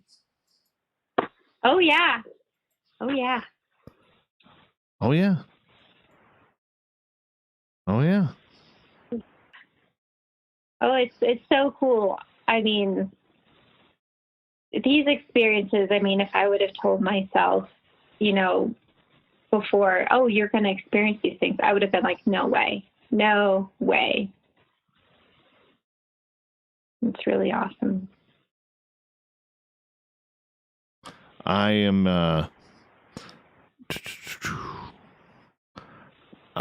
waiting for the next contact. I haven't had anything good happen in months. It's been months. Has it? Yeah. My year was starting off. What's going on. My year was starting off so good. So good. And then all of a sudden it dried up. Just like it always does. Pardon me for yawning. Just like it always does. And, but that's okay. That's okay. Well, it'll fire up again. Yeah. It'll fire up again. It always does. And then I will be hitting up for another, 400,000 questions that won't be answered. And then it'll disappear again. Oh, the inconsistencies. It's terrible. Terrible. And do you have any sense to you named him Carl, right? Oh yeah. Do you have any sense, is Carl a future aspect of you or maybe a cosmic family member? No. Carl is a curious gray who showed up one night while I was broadcasting my show. Yeah. That's very interesting because, in my remote viewings, I found that there's a lot of grays that had time traveled back to this time period because they are wanting to be exposed to what is happening on the planet in terms of the ascension. Mm-hmm. I get that. Yeah, it's really, really interesting. And so I know there's, some people are like, oh, all reptilians are bad or all grays are bad. Well, that's not so. There's good grays, there's good reptilians. Yes. And everyone's a unique individual. Oh, yeah. So that's really cool. When I had run-ins with the grays, they did me no harm. In fact, it was my fault. Well, Carl did me no harm. The first grays I saw, I woke up on the table while they were cutting open my head. That was kind of cool. There's a few more instances there that are, I don't know if they were good or not. One was bad. I do know that. Oh, man. One was bad. Oh, man. But that's okay. Yeah. I will get my revenge. No, I told him. I was coming back for him. So, it would be rude of me if I didn't. Mm-hmm. Hear him squeal. Little bastard. But let's see here. But no, nothing good. I started getting, first time ever, I started getting symbols at the beginning of this year. Oh. Yeah. That's cool. Yeah. And do you write them down? I've rudely sketched them. I can send them to you. Mm-hmm. Yeah, let me take a look at them because I might be able to get some intuitions, or even what I might be able to do is have my class remote view them. Let's see here. There's number 1. Or no, that's number 2. Where's number 1? Oh, I know where number 1 is. Hold on.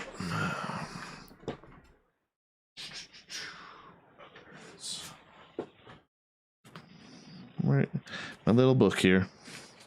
All right, I'm going to take pictures of them and send them to you on Facebook. Awesome. All right, where is our Facebook chat? How much time we got? We got 2 minutes.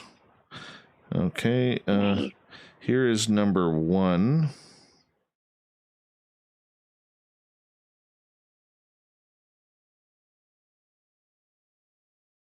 Don't mind the shadow of my finger there. And then here is number 2. Don't mind the shadow of the phone.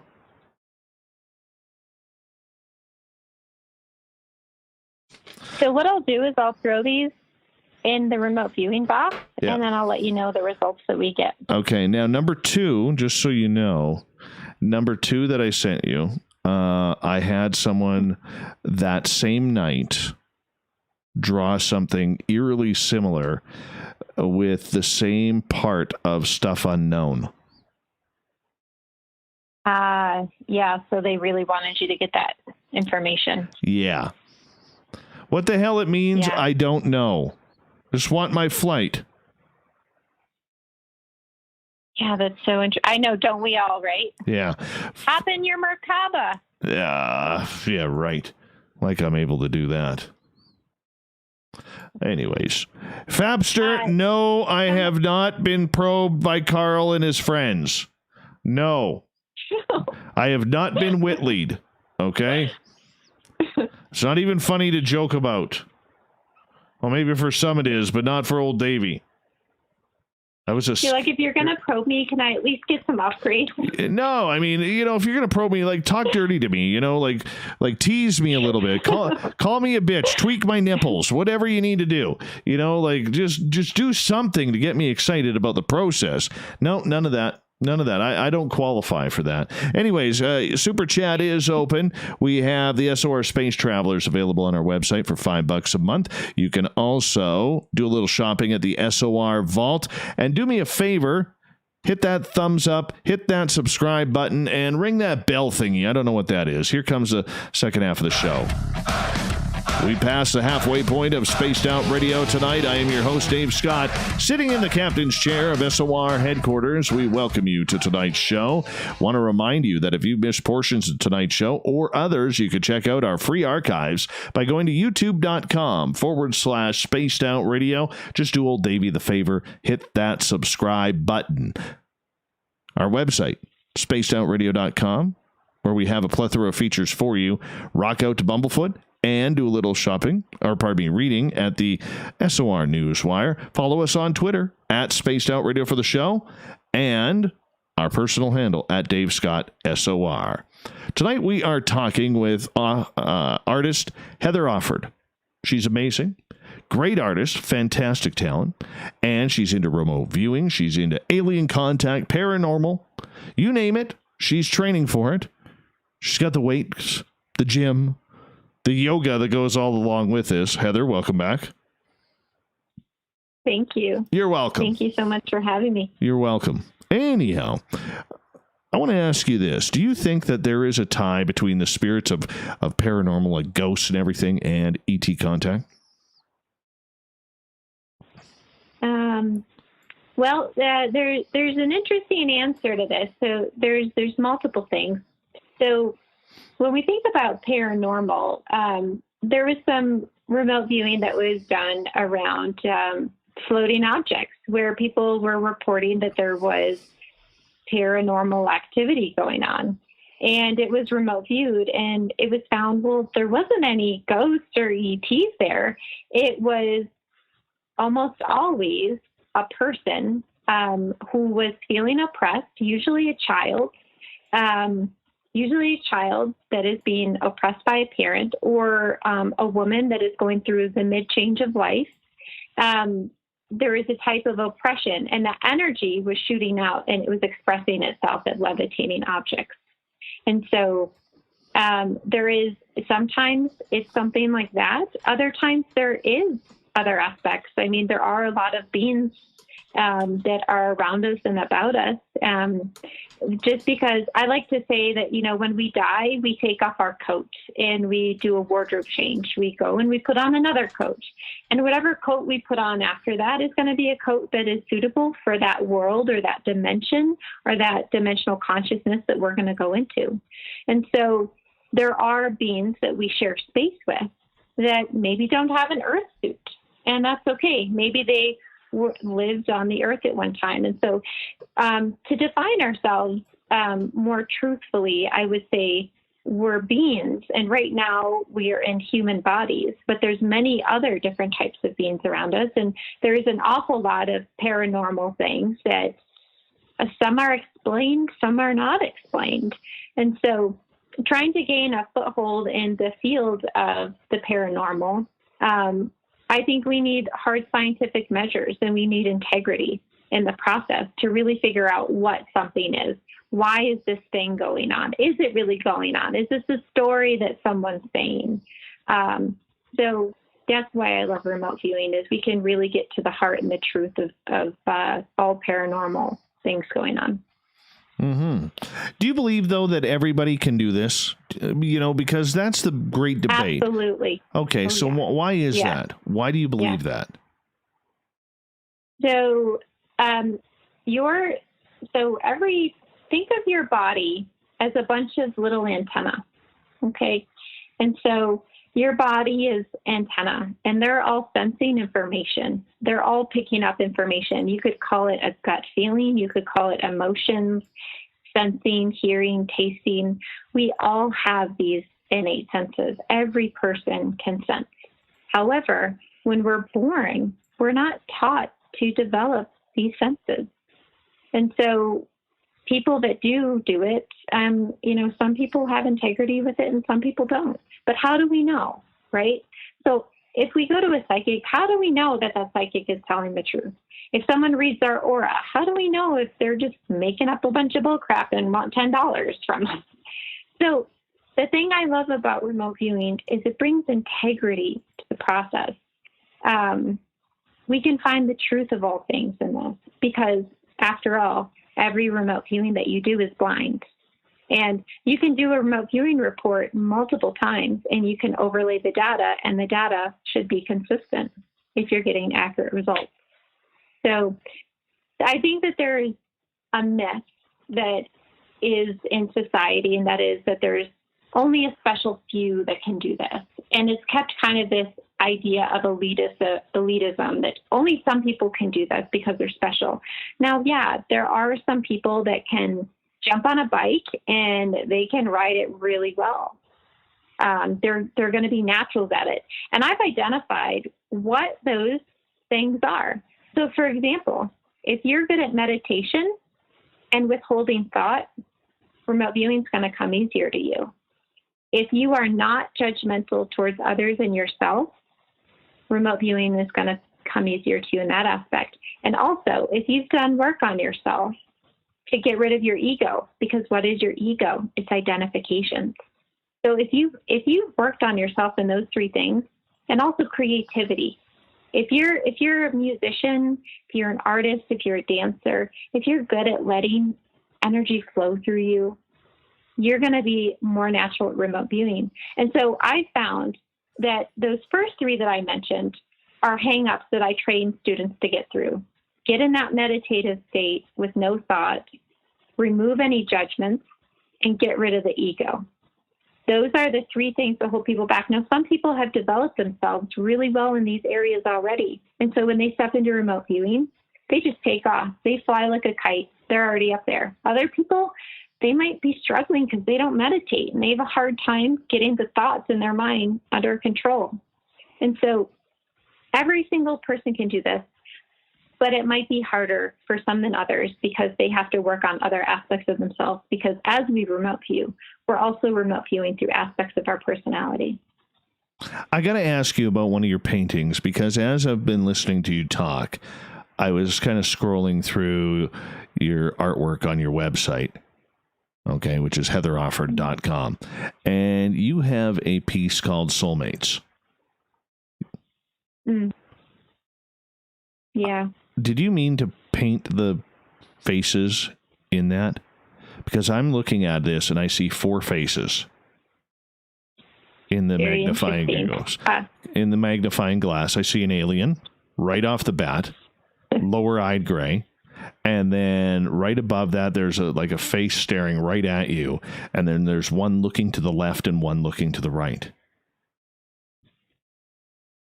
Very interesting. That's so cool. When I paint, I go into this deeper meditative trance state, and I just let energy flow through me. There's no judging it. There's no inhibiting it. There's no saying that this stroke of paint has to go here or this has to go here. It's a very organic process where when I go into creating, I have no intention as to what I'm going to create. I'm just allowing the paintings to basically make themselves, or the sculptures to create themselves. So you've never seen the faces in there? I haven't. They are clear as day. Clear as day. And the alien is clear as day. And I was creating portals in my art. I've always been creating portals in my art, and we can do that through our intention. And so a lot of people don't know. Hold on. I had done some remote Hold on a second here. I just zoomed in on this painting, and on each side, the left and right side of it, it looks like there are reptilians staring back at you. Well, hopefully they're the nice ones. This is actually kind of creepy in a very cool way. In a very cool way. And you've never seen those faces before. I haven't. Wow. I'm a little weirded out by this one. Weirded out. And I'm not even on drugs. Well, that's good. Yeah. That's kind of cool. That is very, very cool. I know I have some audience questions here that I have to get to. And I'd love to answer them. I am trying to scroll here to find some of them because I know they are here. If you're because my YouTube chat only allows me to go scroll so far. So if you have any questions for Heather that you would like asked, just type them again in capital letters so I don't miss them. And all right, here's a question for Big Cat, who is asking, destroy the ego, yes, but what do we do with the id? We let everything go. So to be the best remote viewer that you can be is we want to let go of everything that we can.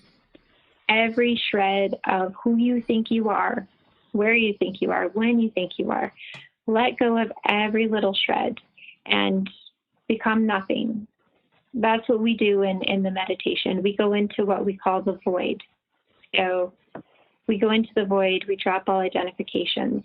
And when we do that, we can open our eyes to be everything, everywhere, every place, every time, which is pretty massive and overwhelming if you think about it. But that's what we do with it.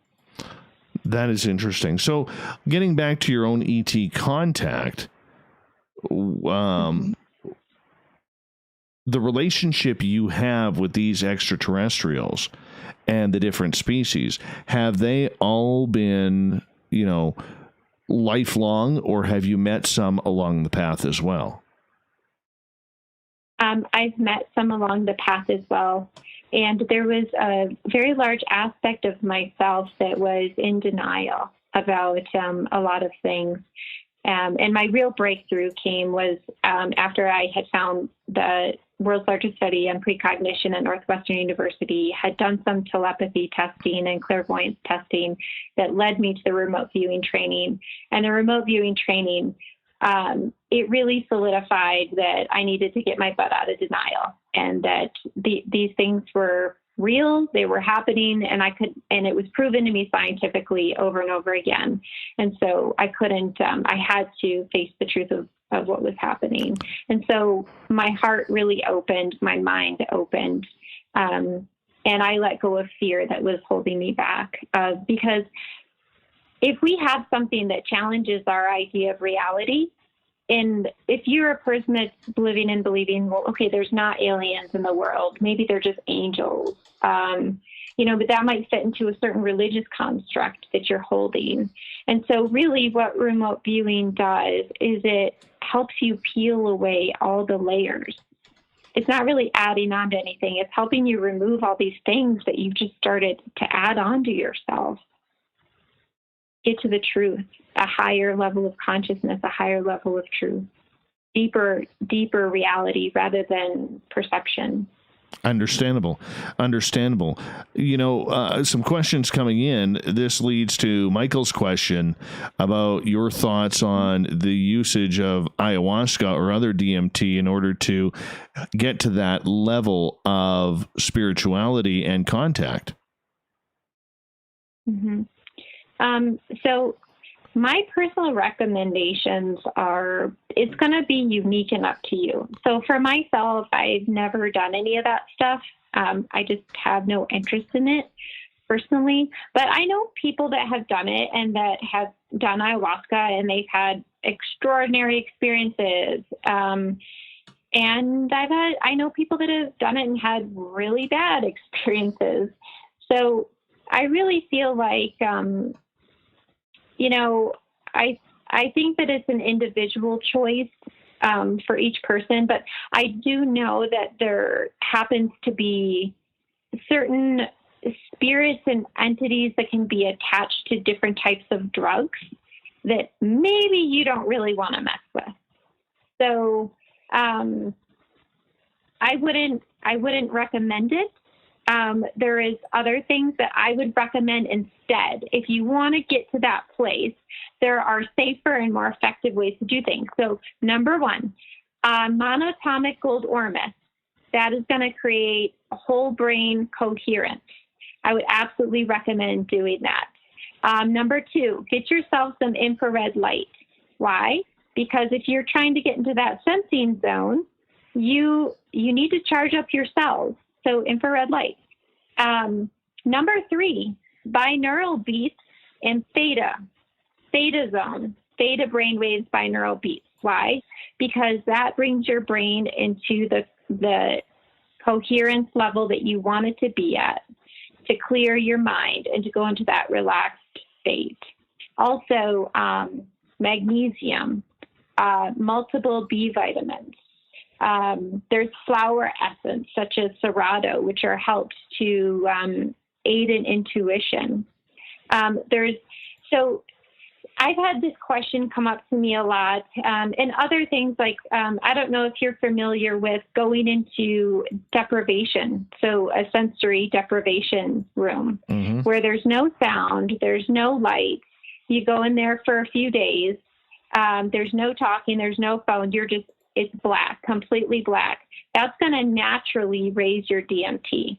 So I would say my recommendation is stay away from the drug stuff and do the suggestions that I gave you because they're safer and they're more sustainable. Whereas if you are going to look to drugs to try and get yourself ahead, more than likely you risk putting yourself more behind than going forward. Heather Offord is our guest tonight on Spaced Out Radio. Philip is asking, all the way over in the UK, Heather, how does remote viewing work for romance? What do you recommend?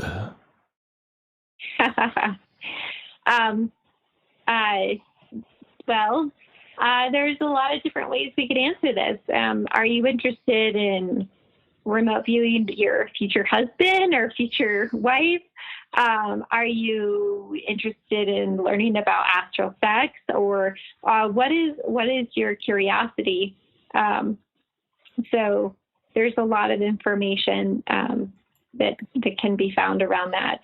I actually sent one of my students on a remote viewing task, and she was like, "Oh, my future husband's here." I was like, "That's hilarious." Oh, that's nice. That's nice. All right. But they can learn that in your class as well. Yeah, they can. All right, let's move on here. Nikki is asking, what color were the Lyrans that you know? Were they blue, green, flesh tone? So they're white, and you can see them on Peter Maxwell Flattery's video. I've remote viewed a lot of his videos blindly, and he has captured some really awesome, authentic footage. So as a remote viewer, I will absolutely say the Think Type Look Cat are amazing. I've seen portals, I've seen Merkabas, but yeah, definitely check him out. Little white people, little white guys. All right.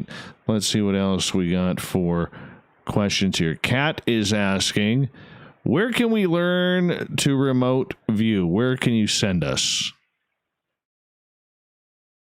You can go to expandedconsciousnesstraining.com, and my website is up there, and we can get you set up with a class. I'd love to see you guys.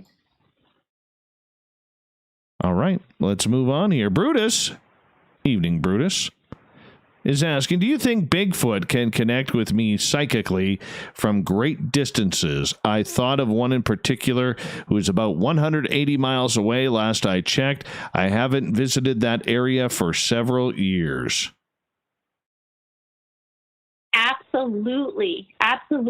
So the cool thing about telepathy is that it doesn't matter where you are. I had a girlfriend that was in Japan, one that I did some telepathy training with, that speaks 5 languages.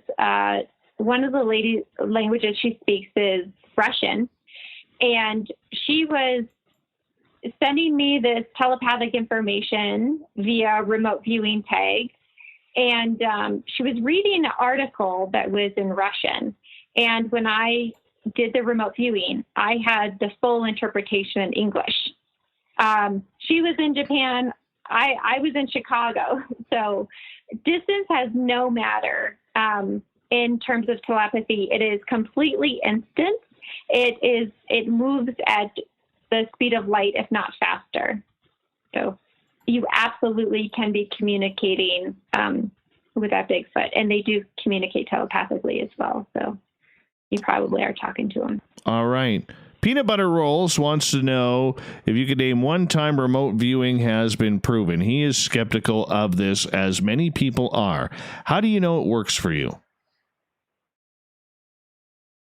Well, let's see. There is a lot of studies that were done after the initial release of remote viewing. So a little bit about the history of remote viewing was remote viewing, it's been around for a very long time, very, very long time. But most recently, in the 1970s, Stanford Research Institute, Russell Targ, Hal Puthoff, and an artist by the name of Ingo Swann, they had developed the remote viewing protocol. And they had developed this. It was picked up by the CIA. There was all kinds of different government agencies that used remote viewing that had then developed their own branches of remote viewing. And then in the 1990s, mid-1990s, the research got released to the public. It was a soft release. And they didn't really want to create a lot of hype around it, so they kind of downplayed it. There was independent researching agencies that had done studies on remote viewing, and they had found that it was accurate, that it was not a pseudoscience, that it was usable and accurate. And so there's a lot of remote viewing programs out there. But one of the best ways to know whether remote viewing is real or not is you can take a class with me, and I guarantee you that I will show you and that you will learn for yourself that remote viewing is real. There you go. So yeah. There you go. I don't think you convinced Peanut Butter Rolls because, yeah, I mean, he doesn't believe in anything. He doesn't even believe in himself when all of us do. We believe in you, Peanut Butter Rolls. We believe in you. All right. Have you been following the whole UFO phenomena over the last couple of years? Yeah. I have, and I am certified in ufology, and also I have a certification in remote viewing, and also how the hell? IRBA. I want to know who gave you the certification for ufology. You can get it on the Center of Excellence. It's a good course. I absolutely recommend it. It's pretty good. Who teaches that? So it's an online learning, and it's called centerofexcellence.com, and they have a ufology diploma, and it's pretty cool. I mean, they cover a lot of interesting things. They cover numerous UFO sightings throughout history. I found it to be pretty fascinating stuff. All right. They go back really far in the history. Let's talk about this in just a minute here, because we got to go to break at the top of the hour. More Spaced Out Radio coming up with Heather Offord next.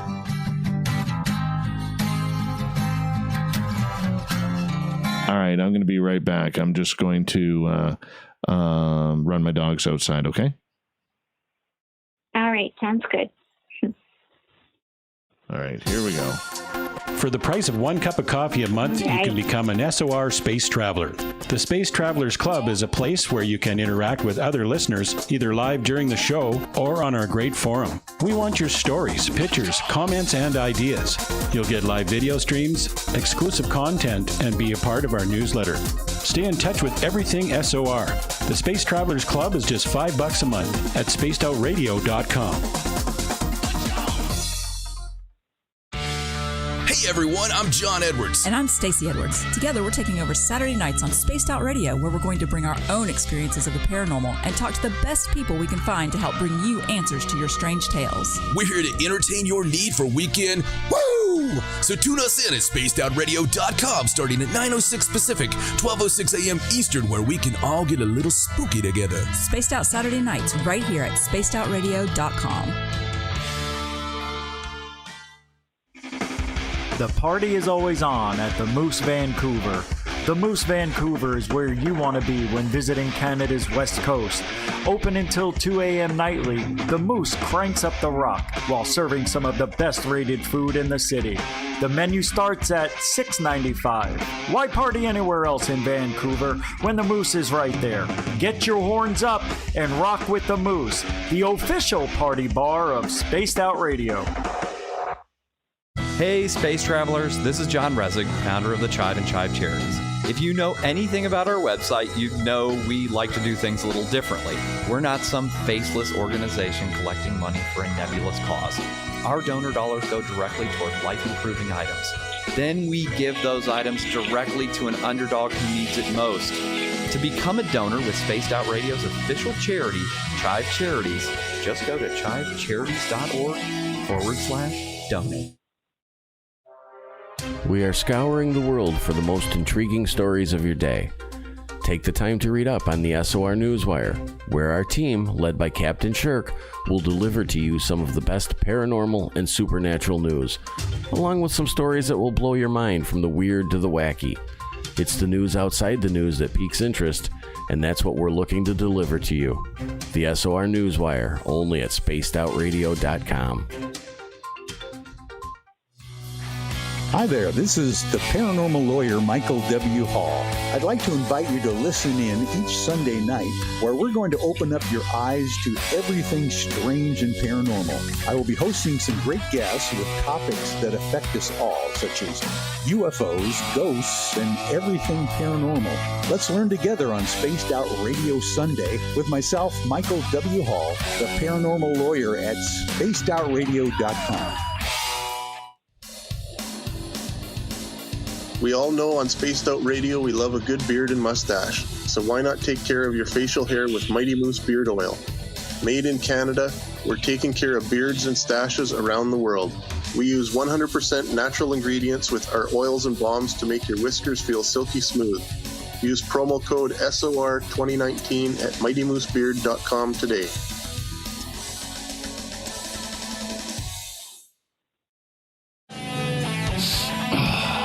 I'm feeling a little spicy tonight. What to do? What to do? Why not get Bumblefuck? 4 million Scoville units of pure hard rock. Bumblefoot hot sauces come in 3 flavors. The burning Bumble Tone it down a bit with Bumblicious and throw the sauce on everything. Spicing up. Bumble me, baby. Bumblefoot hot sauce. Get it today at kajans.com. Hello, space travelers. It's me again, Carl. Don't forget to join the Space Travelers Club for just $5 a month and follow Spaced Out Radio on Twitter at Spaced Out Radio. Our Instagram, Dave Scott SOR. Our Facebook page is Spaced Out Radio Show. All right. Our archives are free at youtube.com/Spaced Out Radio. Come woo it up. All right. This has been awesome. Awesome. So when we get to the bottom of the hour for the break, just stick through the break, and then I'll say goodnight to you during the break, okay? Sounds good. Oh, we're definitely bringing you back on. Thanks. And I have some more information that I could give for the gentleman that was wanting to know which scientific studies have been done to prove it, and I just pulled them up while we were on the break. So sure. If he wants, he's listening right now. You can mention it right now. He's listening. We got 2 minutes. Okay, great. So I just pulled up some stuff that I have. You can Google Jessica S. That's spelled UTTS from the University of California. She is and also Professor Ray Hyman is psychology at the University of Oregon with the Fellow Committee for the Scientific Investigation Claims of Paranormal. Both had previously written in areas of non-location perception and were considered experts. Us previous findings is that she had done a report on the extensive research that were conducted in SRI in the 1970s, which is Stanford Research Institute, and the report concluded that psychic functioning had been well established and effects of similar magnitude had been replicated at a number of laboratories across the world, and that such consistency could not be readily explained by terms of flaws or frauds.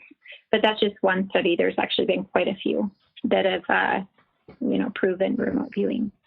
Awesome. Hey, EQA in Sweden, good morning to you. Thank you for tuning us on in tonight. We really do appreciate you doing that. Thank you. Hi, Fitness Girls. Welcome back. Eva, Leah, or Lee-A, whatever it may be. One of the two. What else we got here? Yeah, thanks for everybody tuning in tonight. It's pretty awesome. Pretty awesome.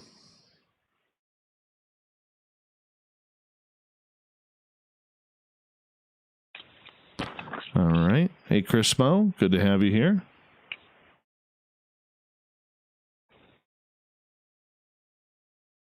I'm not sure what you're calling an ad hominem attack, peanut butter rolls, considering that she was willing to give you an answer on the air, and I said, no, you're listening in right now, so she might as well say it. Let's not cause drama where there's no drama, man. All right? Let's just be nice. You're a good dude. All right, let's go from here. All right, we're about to kick off hour number 3. Here we go with that. And music is on. Would you like to connect with us? Head to spacedoutradio.com for all your latest show info.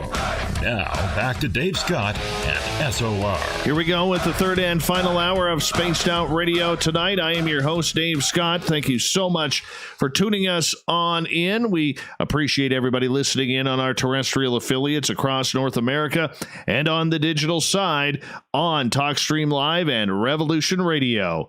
We want to remind you, you can check out our archives for free by going to youtube.com/Spaced Out Radio. Just do old Davey the favor, hit that subscribe button. The Desert Clam has set the password for tonight in the SOR Space Travelers Club. Ommunicent. Ommunicent is your password. Use it wisely, Space Travelers, as the Clam sets the password each and every night right here on Spaced Out Radio. Our website is spacedoutradio.com, where we have a plethora of features for you, including rocking out to Bumblefoot and keeping up to date on Captain Shirk's SOR Newswire. Follow us on Twitter at Spaced Out Radio for the show, and my personal handle at Dave Scott SOR. For the final time tonight, let's introduce our guest, Heather Offord. Her website, heatherofford.com. Beautiful artist, extremely talented, very well versed in remote viewing, astral travel, time travel, ghosts, UFOs, aliens, and she probably speaks a little Yiddish too. We're not sure about that one, but this girl can do it all. So let's check it on out. Heather, welcome back. Thank you so much. Do you speak Yiddish? No, but I do speak light language. All right. What's light language? Oh, geez.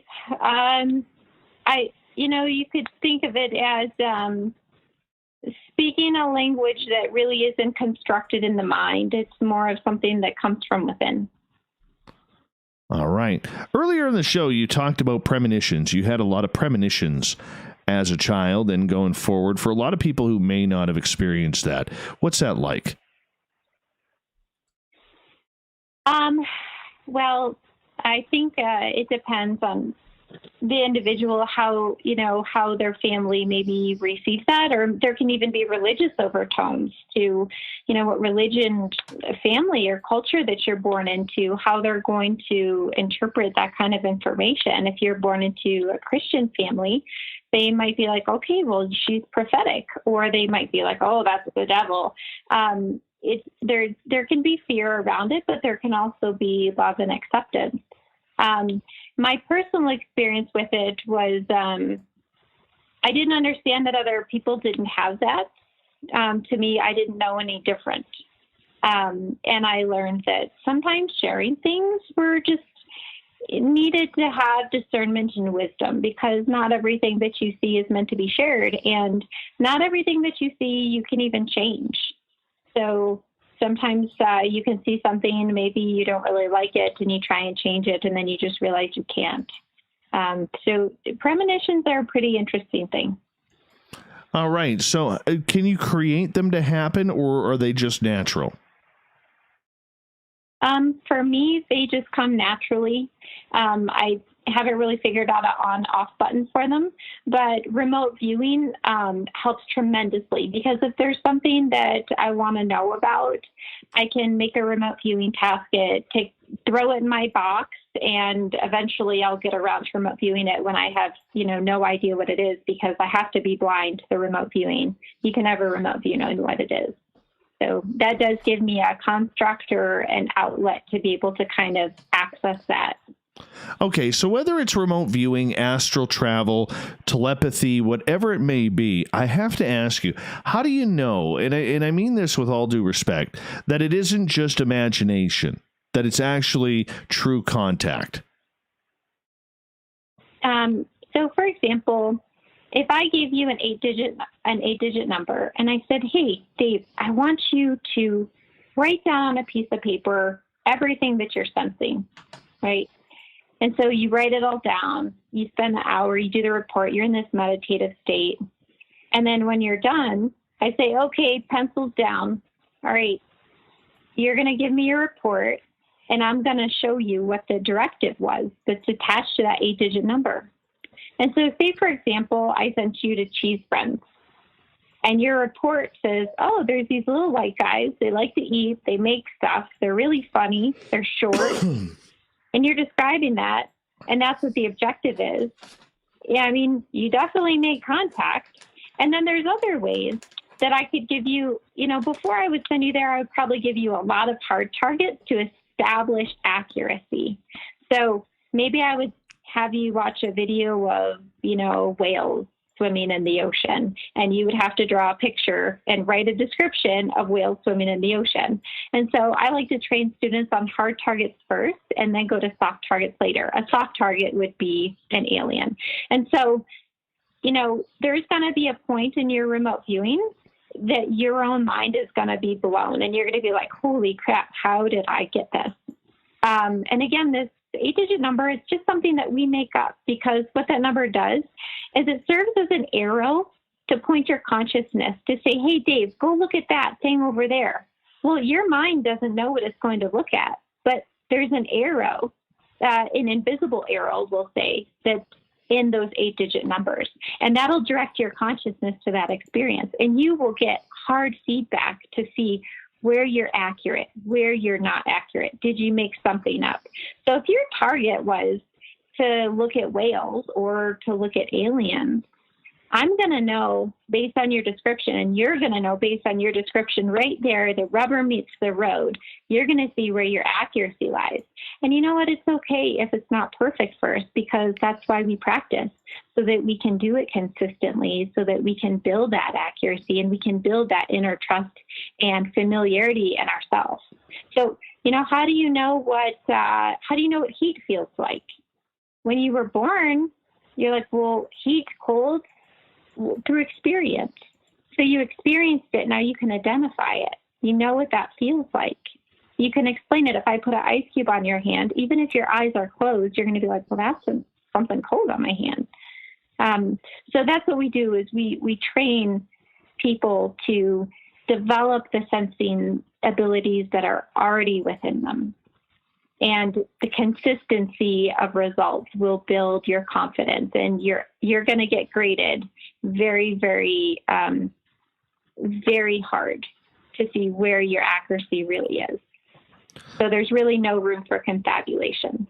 All right, a couple questions coming in for you. Leah is asking, do you speak multiple light languages? I think so, because it can sound different every single time it comes out. Absolutely. Can you give us an example, or is it all telepathic? No. So light language, it can sound like very different things. For those of you that are familiar with light language, I'm sure you've heard different styles of light language. There's been a lot of records about light language. It's been called many things in different cultures. When I had first heard about it, because I've been doing it since I was a child, I had read in the Bible that it was called tongues of fire, or speaking the language of angels. It was only later that I learned that there was another name for it, which was called speaking light language. And so really it's explanation for it is that you're speaking the perfect will of source, or you're speaking the perfect will of your higher self, and you're expressing that in a way that language cannot contain. So the human language cannot express high enough, and so the light language steps in, and it's not something that happens to you. It's something that you actively participate in. So if you want to hear an example of it, I can choose to do it right now for those of you that are curious. Let's do it. So shinotariya kataya mohoya sana katayaba. Kuliria shurutindia dokia kambuya sonotilia takia masanata. Shishinotia tomia kayabuya shanutia. Okay, so that's a language. You can even remote view light language. Sometimes I know what I'm speaking while I'm speaking it. Other times I don't. You can do a remote viewing of a recording of light language. So it's called many different things. It's called in the Bible, they talk about it as tongues of fire. They talk about it as cloven tongues. I've also had other strange experiences where I felt like I should, pray in tongues or speak in tongues, and I would be in a crowd, and there would be somebody next to me that knew exactly what I spoke, and it was in a language I had no idea of. But so it's really quite interesting. So I think that there's many diverse ways that we can experience this. All right. Heather Offord is our guest tonight on Spaced Out Radio. Going back to Philip here in the UK. He's looking for dating advice. It's always works with Barry White, my friend. A nice fire, Barry White, you get it every time. He is asking, if you can't remote view knowing what it is, how does love, sex, and or romance enter into a remote view, Heather? So This is a very interesting topic that I could talk about for a long time. So I'll try and give you some of the interesting aspects. So when you're doing a remote viewing, you have no idea. The viewer has no clue what they are remote viewing. That's why this is such an awesome process, because all you have is that 8-digit number. You have no idea what you're viewing. You're going in blind. That's it. It's like, hey, here's a number.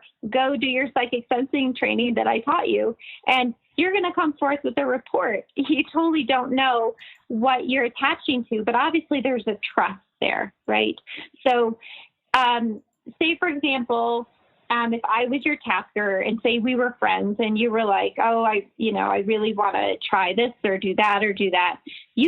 I can teach you how to make a tasking box for yourself and keep yourself blind and experience whatever it is that you want to experience. Because really, remote viewing is a key that unlocks every door. What is it that you want to know? What is it that you want to experience? You can experience and do anything that you want to do through remote viewing. It really takes away limitations. Right. So you can absolutely have remote viewing taskings for yourself to explore those things. Very interesting indeed. All right, let's move on here. Leah is asking, do you know what you were saying when you were speaking in tongue? There was energy transmission that was going out of my body. It was creating some activations that are going to happen for some of the listeners, because my body got extremely hot and I could feel it surging out of my body. So even though you hear me talking right now with language that your mind understands, there's also an energetic communication that's happening between us, a telepathic communication that's happening between us. And yes, I also do write light language as well. And I do paint light language as well. So sometimes there are activations that there are different syllables and different things that are said together that can create an unlocking of consciousnesses, and that happens in the energetic realm. And sound is a wonderful conductor in terms of helping unlock and unblock certain energies. So that's what that was. All right, moving on here. Leah has a follow-up question, wondering, do you also write in light language? Yeah, I do. All right, let's move on here as we continue on with Heather Offord. And Fitness Girls in our YouTube chat room wants to know, have you ever seen anything from the astral or remote viewing level that is too disturbing to paint?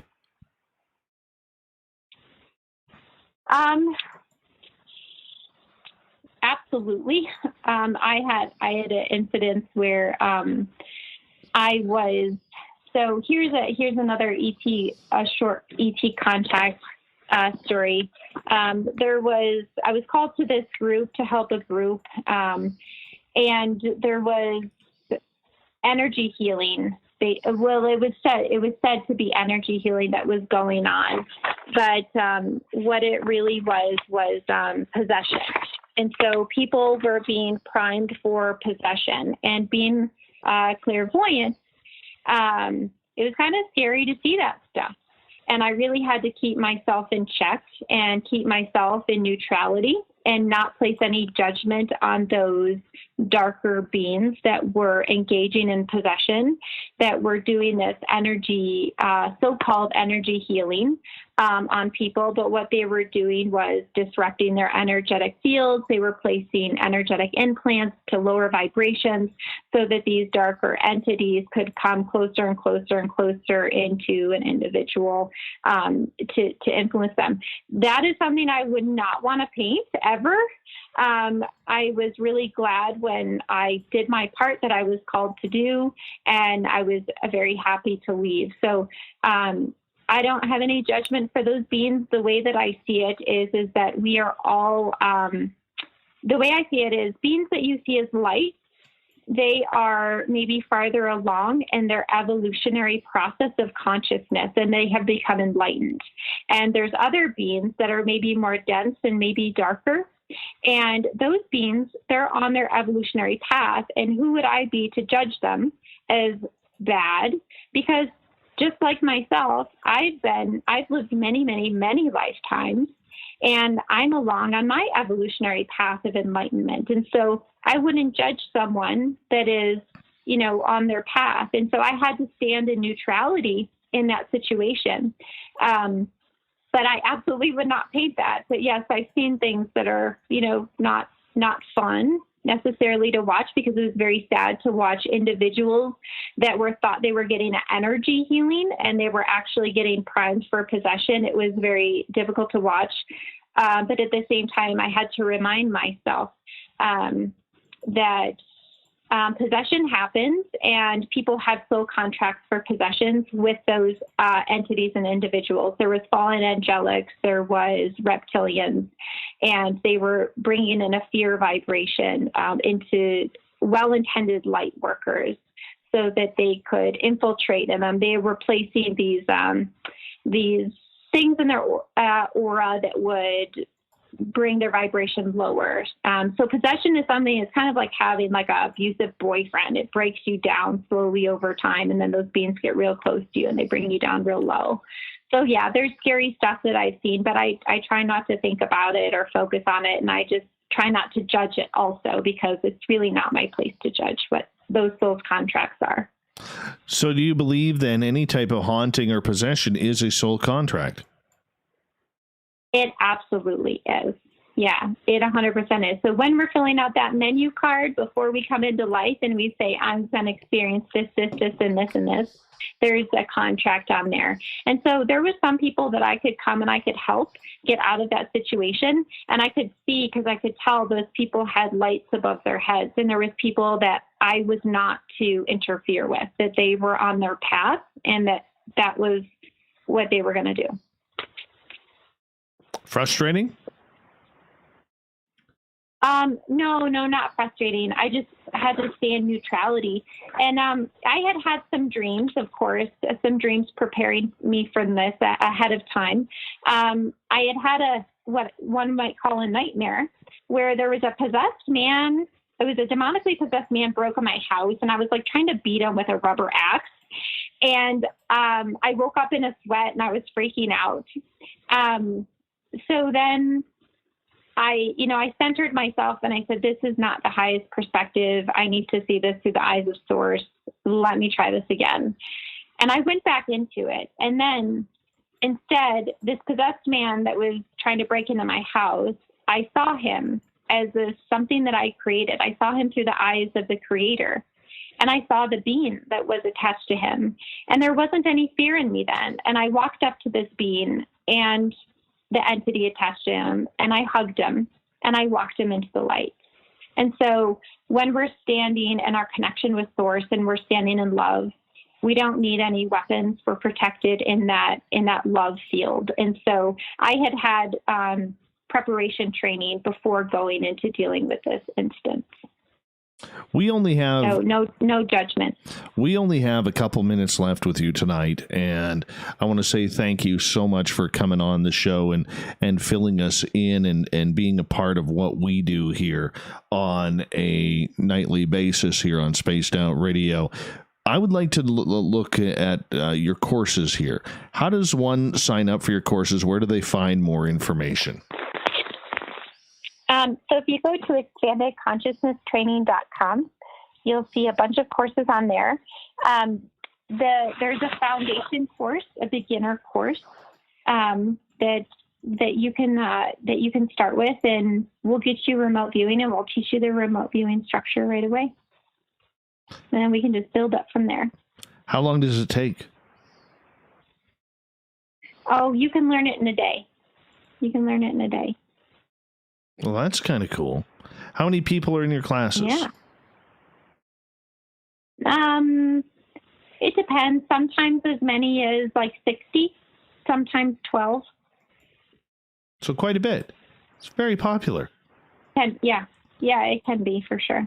No, and then we have a daily practice as well, that after someone's completed the training, that they know how to do the structure, they can join us every single day. We have training where we remote view all kinds of interesting things. Well, that is awesome. That is awesome. Heather, I want to say thank you for coming on the show. Do me a favor, let everybody know where they can find you on social media so they can add you. Okay, no problem. You can find me you can just put in Heather Artist Offord. So artist as the middle name. That works. You can also find me on Facebook at Expanding Consciousness Training, Remote Viewing, Telepathy, and Astral Travel. So the Facebook group is Expanding Consciousness Training, Remote Viewing, Telepathy, and Astral Travel. Absolutely. Thank you so much, Heather, for coming on Spaced Out Radio tonight. It was an absolute pleasure to introduce you to our audience and to learn all about you. It was a lot of fun. I hope you had fun as well. I know we did, and you hit peak woo for us, so we definitely got to appreciate that from you. Thank you so much for coming on the show. Coming up next, we have the SOR Newswire and the Thought of the Dave. We continue with Spaced Out Radio coming up right after this. All right, everybody, let's give Heather a nice clap, nice round of applause in that chat room, please. That was a fun show. Quite fun. Rather enjoyed that one. I'm enjoying that. I really enjoyed this. Do you mind if we do this again? Yeah, we definitely can. Awesome. Absolutely. Awesome. And you got to get back to me with those symbols. Oh, we sure will. I'll throw it in the remote viewing box, and I'll let you know what we get. Perfect. I appreciate that. Thank you for taking the time for us. Well, thanks for having me. And if you You're wonderful. If you look in the chat room right now, they're all clapping for you. Thanks, you guys. Thanks for all your questions and hanging out. Appreciate it.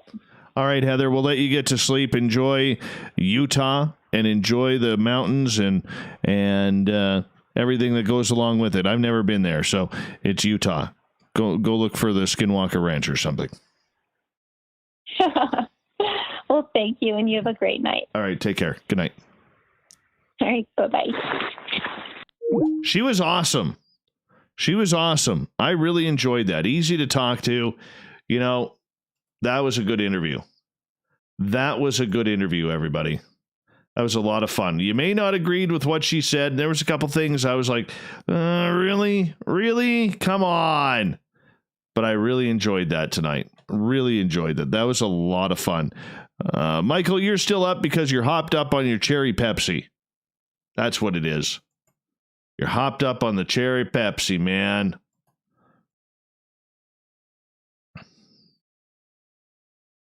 All right, so let's get ready for the news. Shall we? Let's see what Captain Shirk's got in store for us tonight. All right. Armored dinosaurs? No.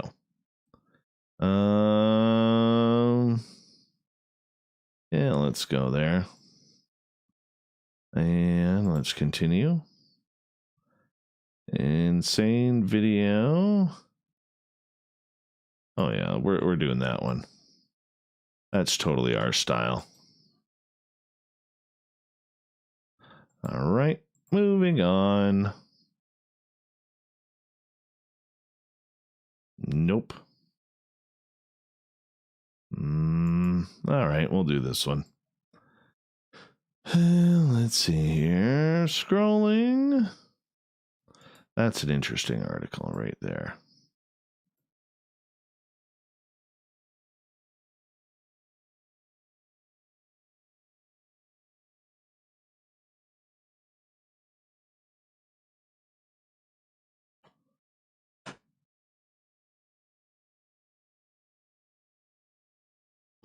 No.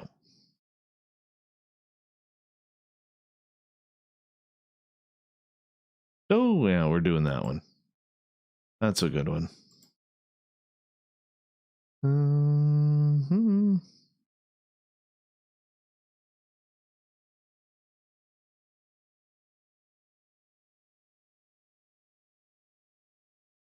1, 2, 3, 4, 5, 6. Need 2 more.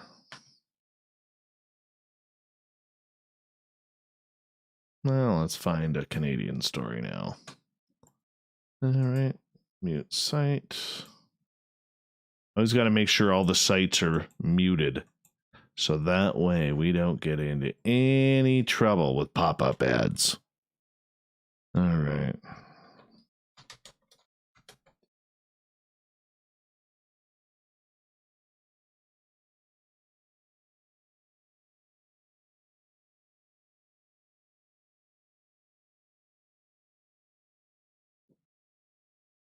Mm-hmm.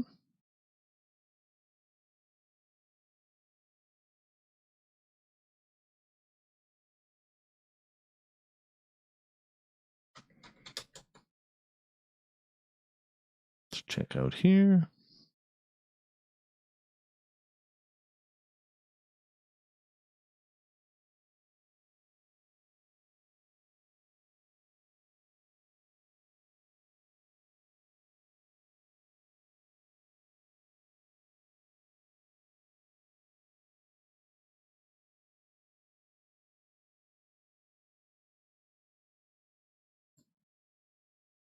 No.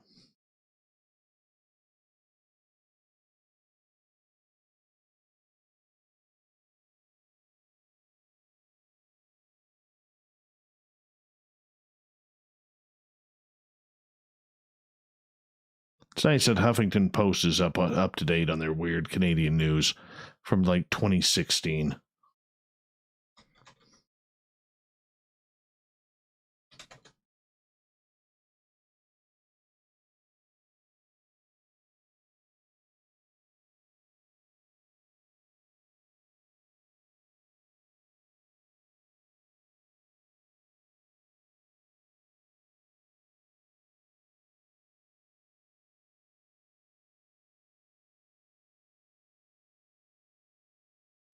It's amazing. You type in Canadian news on Yahoo, and it's all American stories.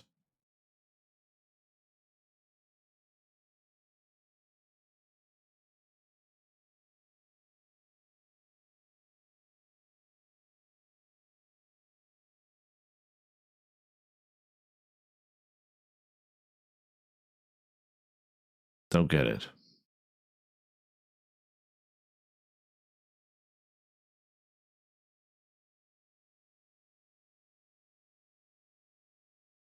Oh, well.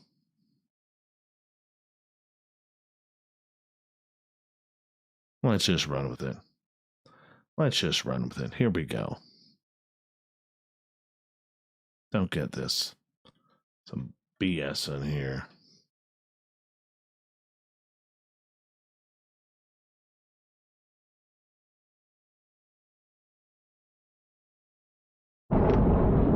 Let's do the news.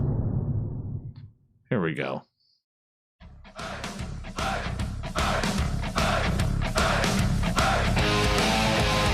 We've rounded third. We're heading for home tonight on Spaced Out Radio. I am your host, Dave Scott, sitting in the captain's chair of SOR headquarters. Great to have each and every one of you hanging on out with us tonight. We want to, say thank you for tuning us in. And if you've missed most of this show or others, you can check out our free archives by going to youtube.com/Spaced Out Radio. Just do me the favor, hit that subscribe button. Our website is spacedoutradio.com, where we have a plethora of features for you, including rocking out to Bumblefoot and reading up on Captain Shirk's SOR Newswire.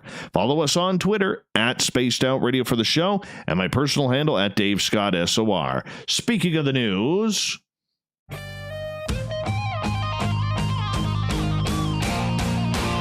let's get to it, shall we?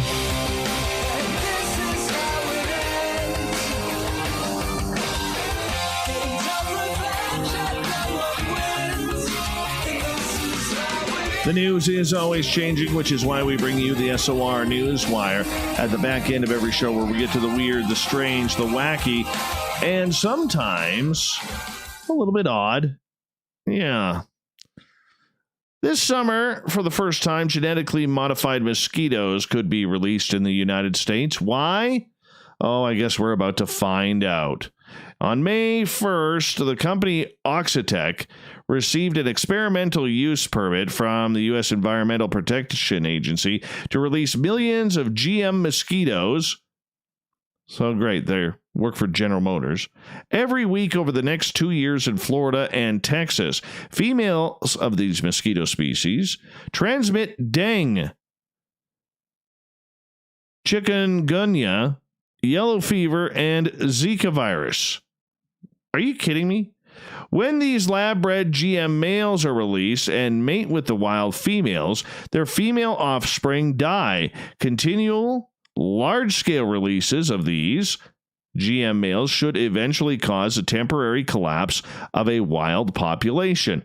However, as vector biologists, geneticists, policy experts, and bioethicists, we are concerned that the current government oversight and scientific evaluation of GM mosquitoes does not ensure their responsible deployment. Oh, here we go. This is what happens when we screw with the environment, people. All right. Remember when they put carp in the rivers because they wanted to clean up a lot of the bugs, and carp eat that bugs, and now all the rivers are filled with carp and they've killed off all the native fish species? Remember that? Remember what happened when they took wolves out of Yosemite only to put them back in, and see how wolves changed the entire environment there? Yeah, this is something we shouldn't be doing. Okay, recently, no group of organisms has received more attention for genetic modification than mosquitoes to yield inviable offspring or make them unsuitable for disease transmission. These strategies hold considerable potential benefits for the hundreds of millions of people impacted by mosquito-borne diseases each year. Although the EPA approved the permit for Oxitec, state approval is still required. Well, that's good. The public forum on Oxitec's recent permit application garnered 31,174 comments opposing the release and 56, just 56, in support. The EPA considered these during their reviews. Yeah, this doesn't look good, does it? It looks like there's something wrong with this. I don't know what it is, but, you should never, ever play with the devil. You know what I'm saying? You never, ever should play with the devil. That's just a little bit dangerous. A little bit dangerous. I don't know. Maybe that's just me. Who am I? Who am I? I guess. Anyways, let's move on. Some American history here. The last American citizen receiving a Civil War pension has died in North Carolina at the age of 90. Irene Triplett, whose father fought for the Union Army between 1863 and 1865, passed away Sunday in Wilkesboro from complications following surgery. Irene suffered from the mental disabilities and therefore qualified for federal financial support as a helpless adult child of a veteran. She received a monthly check of $73.13 from the Department of Veterans Affairs, which went towards expenses for the nursing home where she lived. Her father, Mose Triplett, was 83 years old when his much younger wife, Alida, gave birth to Irene in 1930. Good for old Mose there. Good for old Mose. Yeah.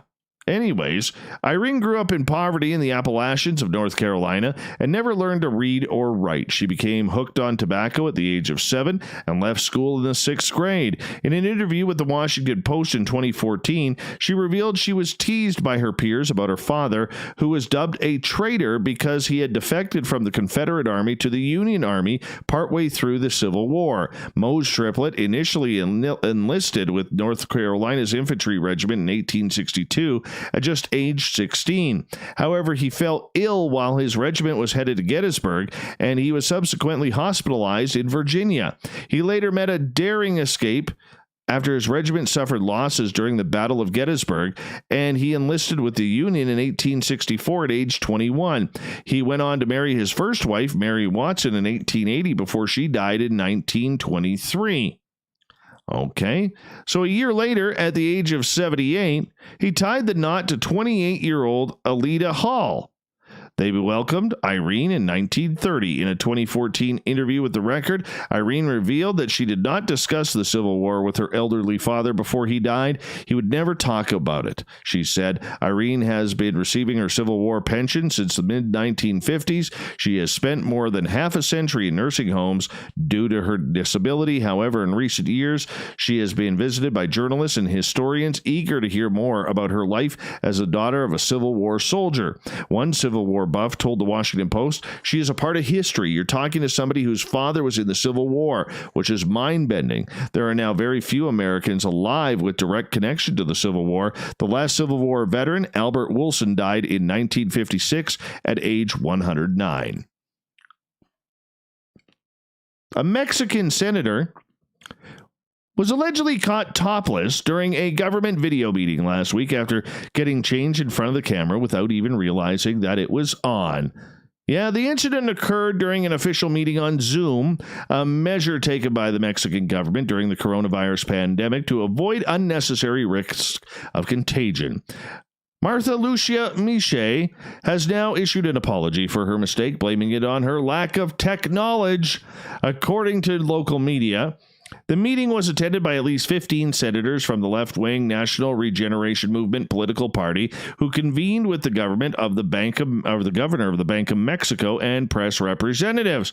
Miche, who is 66, explained the incident in an open letter she shared online, saying, "Yesterday, an unfortunate incident occurred during a virtual meeting with fellow senators about the current economic situation in Mexico and strategies to confront the new normal over the coming months. In one part of the session, without realizing, and while the camera on my computer was on, I got changed showing my naked torso. I carried on participating in the session, and thanks to a call from Senators Alejandro Armenta Mayer and Ovidio Peralta Suarez, I realized my error." Oh, the poor thing. The senator went on to offer an apology, saying that there are certain rules of conduct which nobody is exempt from, and blamed the mishap on her not yet mastering these new forms of digital communication. Screenshots of her topless senator soon began to circulate on social media, prompting mirth and cruel comments about her appearance and physique online. She's 66. Give the lady a break. Oh my God, people. Miche, who is also the president of the State Commission of Gender Equality, responded to these criticisms in her letter, in which she said that she is not ashamed of her body. She wrote, "I am Malu Miche. I am not ashamed to have shown part of my body in intimacy by accident, because it is exactly the notion that a woman is just her body that has allowed and fomented the objectification of women against which I have always fought." All right. So remember the other day we told you the sequin toy dinosaur that rode on SpaceX and its historic launch last weekend? Well, it's become an instant star, so much so that it's becoming increasingly hard to buy. The sparkly stowaway served as Crew Dragon's zero-gravity indicator. Since the toy Apatosaurus wasn't strapped in, it began to float once the spacecraft left Earth's gravitational pull. It was chosen by NASA astronauts Bob Behnken and Doug Hurley, who asked their sons for help. We both have two boys who are super interested in dinosaurs, and we collected up all the dinosaurs between the two houses, and Tremor, the Apatosaurus, got the vote from the boys to make the trip into space. Behnken said after the launch, "The dino was originally produced by toy maker Ty and is a part of the company's Flippables collection, in a line of sequin plushies that change colors when you pet the sequins in different directions. Ty still sells the collections on its website. They are listed for $4.99 on Ty's site, but only the dino called Tremor is sold out. Ty even notes that on the product that Tremor is now in space. Other sites that sell the collection are also showing that Tremor is sold out. Walmart lists the dino is out of stock. Michaels says the toy is out of stock both in stores and online. And Joanne Fabric and Crafts website says the toy is not available in both regular and medium sizes. 9 to 5 Mac editor Zach Hall was first to notice how quickly the toy was selling. The dino has led to knockoffs, of course, like an Amazon version called SpaceX Sequin Dragon Plush Toy, which is sold by a vendor called Tupu, and costs $20. and a nearly $15 price hike from Ty's version. Well, yeah, there's the ripoff artist starting right there. Even SpaceX created a knockoff called Demo 2 Dinosaur Plush Toy, which cost $25. Oh, Elon, getting in on the action. The dino has since been removed from their site, though. And on eBay, resellers are offering the Thai version at a significant markup, although there don't appear to be many left. Benken and Hurley have since reached the International Space Station, where they will remain for 110 days before reboarding the Crew Dragon and returning to Earth, but it's not clear whether Tremor will return with them. The zero-gravity indicator from the Crew Dragon test flight, a stuffed Earth toy named Buddy, remained on board the space station even after the spacecraft returned. Here's something cool. One of these things I never see, but apparently everybody else does. After sunset this Friday, the moon's full moon this month will rise above the horizon. Known as the full strawberry moon, it will pass through the outer part of the Earth's shadow. And when this happens, a penumbral lunar eclipse will occur. So part of the moon will actually appear darker, but it will be so faint, of course, Dave won't see it, that I probably won't even notice it at all. Well, there you go. Just answered my own question. I'm psychic there. In fact, if you live in North America, the eclipse won't even be visible. There you go again. The strawberry moon, the first full... In other words, you don't even have to pay attention to this full moon. Just stay away from the zany people out there. So the first full moon of the summer, which will peak illumination on Friday, June 5th at 3:12 p.m. Eastern, according to the Farmer's Almanac, but it won't be visible until later that night when it does light up the night sky. The best direction to look is to the southeast, of course. It will then appear full for about 3 days, starting Thursday morning, as per NASA, which, while having a minimal effect on the appearance of the moon to the naked eye, the penumbral lunar eclipse will be visible in parts of Australia, Asia, Africa, Europe, and South America. Unfortunately, for those hoping to spot a rosy moonrise, much like April's super pink moon, which I didn't see there either, the strawberry moon's name has nothing to do with its color, so it won't be bright red. As with other full moons, its name originates from Native Americans who use the moon to track seasons. It's called the strawberry moon because the Algonquin tribes in North America viewed June's full moon as a time to gather strawberries that were ripening. Well, that's kind of cool to know. Kind of cool to know. Speaking of naked, yeah, this is indecent exposure. This guy's not even attractive. Shocking footage shared on June 2nd shows a naked man getting beat down by numerous bystanders and George Floyd protesters in New York City for allegedly assaulting an elderly man. Police commented that they believe the man was on drugs. No kidding, he's running around naked. The brief clip on video that's gone viral shows the naked man darting across the intersection of Morris Avenue and East Fordham Road in the neighborhood of the Bronx. Yeah. He exchanges a few punches with a peaceful protester as he makes his way across the street before pacing back and forth along the street. So the naked man and the same protesters now engaged in another scuffle, with another bystander soon coming in to throw a few extra kicks to the ding-ding and a few punches to the solar plexus. The naked man flails across the ground as he attempts to both fight the pair and get away from the area because he doesn't want any scratch marks on that handsome body of his. Oh, it's terrible. Some of the photos, I mean, this is terrible. Just terrible. But soon, 2 other men descend on him, assaulting with the pummeling. Yeah, others come to try and break up the fight, but soon naked man is on top of his feet, pacing towards them. People scream as naked man fights with one more protester. Then the video comes to a close. Police spokesperson says a 911 call was made from an emotionally disturbed individual. A 28-year-old man was transported to St. Barnabas Hospital for evaluation. Honestly, he looks like he just came out of a Rocky movie. He's all pumped up. All right, Rocco. You know that. All right, Rocco. All right. Next, a satellite roughly the size of a briefcase has done something previously thought the reserve of a giant-sized space telescopes by detecting a scorching hot exoplanet about 40 light years away. That makes the tiny CubeSat called Asteria, measuring just 10 by 20 by 30 centimeters and weighing more than mere 10 kilograms, now the smallest planet-hunting satellite in history. After being put into orbit by astronauts on the ISS in late 2017, Asteria spent 18 months in low Earth's orbit and only in April 2020 burned up in Earth's atmosphere.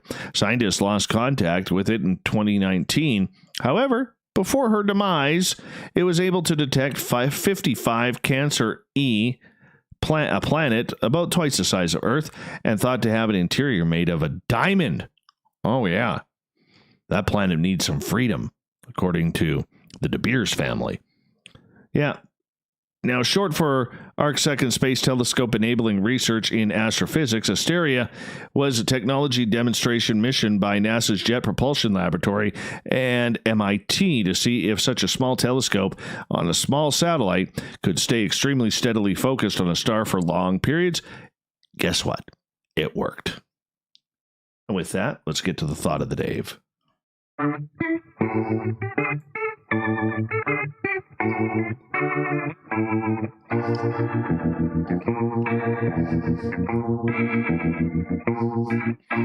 Thought of the Day happens every night at this time, where we ask a question on our Facebook and Twitter pages, then read your responses on the air. Why? Because we love the audience participation around here. Today's Thought of the Day is as follows. If you knew you were going to die tomorrow, what would be your last meal today? Some interesting ones. Jeremy, lots of pizza and ice cream. Oh, I don't blame you for that, Jeremy. I don't blame you for that at all. Thank you for the wonderful clown tonight, Marty. Scared the daylights out of me as per usual, but that's all right. Yeah, I'm not a fan of clowns. Not a fan of clowns. Okay, next one. Paul, I want a tomahawk steak, please. Gail, prime rib roast, medium rare, buttery mashed potatoes, fresh green beans, almondine, and Yorkshire pudding. Well, that sounds delicious. Merle, chicken wings made 4 ways, Creole snails, gumbo, and a catfish po' boy. Kelly, pork steak and eggs, hash browns and bannock. I would also choose to eat this hearty breakfast for dinner at Dave's table. Yeah, you take that and you shove it. You shove it, man. You're not eating breakfast for dinner around me. Gary, I want some southern fried chicken. Karen, asking her manager what she wants. She goes, I want lots of pizza and wings. William, I would spend my last day on Earth enjoying the entire menu at La Tuna here in Southtown San Antonio. James, the hearts of my enemies, raw. Steve wants kebab. Matthew wants a salad. Catherine, crab and lobster with garlic butter and asparagus and pan-fried potatoes. Oh, that's just wonderful. Scotty, tenderloin steak, medium rare, baked potato bread, then off to the Golden Corral, then top it off at Dairy Queen, and late night at Perkins. Cable guy Matt wants breakfast for dinner. I hope you stub your toe, Matt. John. Yeah, I'm not reading that one. He has a crush on a movie star. Olaf wants coconut shrimp. Oh, those are good. Final one goes to Renee in New Zealand. Breakfast for dinner, of course, Dave. Pancakes or waffles, eggs, bacon, and hash browns. Well, I hope your execution happens at 6 a.m. Thank you to everybody participating in the Thought of the Day today. We will do it all again tomorrow on Twitter and Facebook, so you can join us. Also, thank you to Captain Shirk for the wonderful news on the SOR Newswire, which can be found on our website, the Facebook page, and to Heather Offord for coming on in and talking remote viewing, talking about her art, astral travel, aliens. We went the full peak woo gamut with her tonight. It was awesome. HeatherOfford.com. We got Mr. Ron Bumblefoot Thal rocking in the background with Little Brother is Watching. Bumblefoot is the official music of Spaced Out Radio, rocking us in and out of every single show. Get your horns up for the guitar god himself. Special thanks to everybody listening in at home, at work, in your cars, wherever you may be. Thank you to everyone participating in our chat rooms on Spreaker, YouTube, LGAB, Revolution Radio, Facebook, the Space Travelers Club at our website, and to all the snarkers and snarkads who had a fun time managing the peak woo tonight at hashtag Spaced Out Radio. You did well, kids. You did well. Remember, this show is copyright by Spaced Out Radio and SOR Media Ventures Limited. Thank you so much for choosing to share your evening with us, because together, my friends, we're watching. We own the night. Mr. Bumblefoot, we need a favor. We need you to take us home.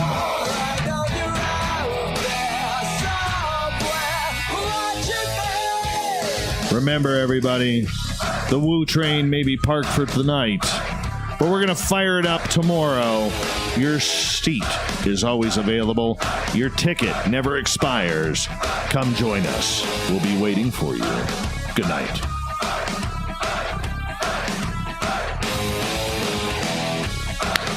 That's a good show, everybody. Let's go hard here.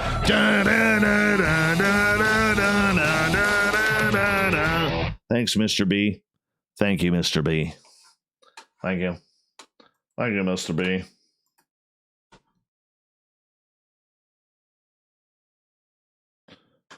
Do, do, do, do, do.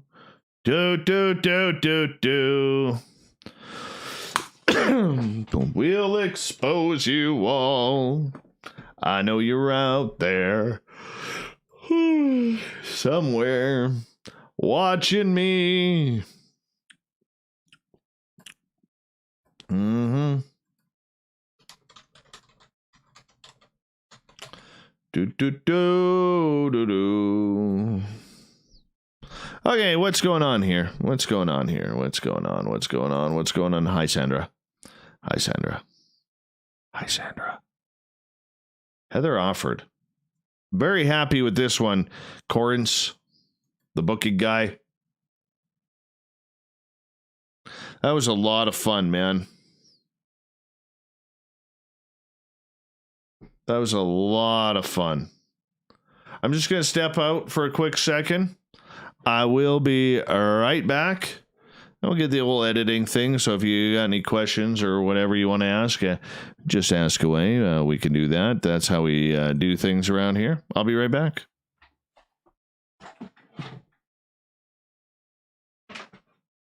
Waiting for you to fall. I know you're out.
All right. Old Dave's back.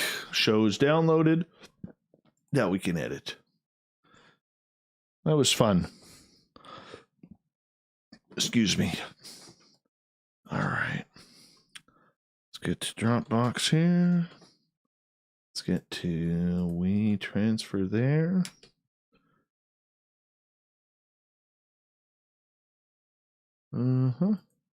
Close some of these windows. Get rid of the downloads now.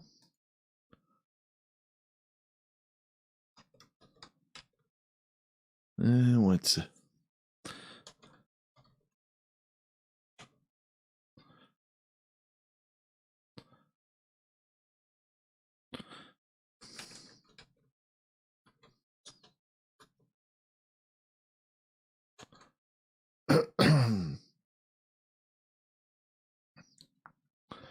do.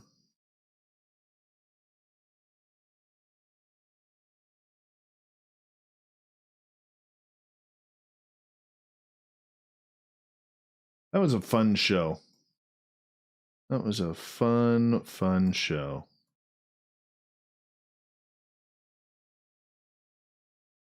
Hi, Spookles the cat. Hi, Horror Realm. How you doing? Tomorrow night. Who do we got tomorrow night? The crypto guru, Ronald Murphy, is back. It's guru time once again, people. Guru time once again. I don't know about you, but I love me some guru time. I love Ron Murphy. This is a good, solid week. Good, solid week.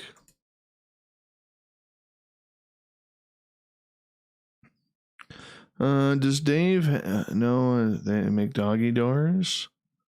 What happens up here when you make doggy doors is cougars and other animals try to get in. Yeah. That's why we don't do doggy doors up in my area.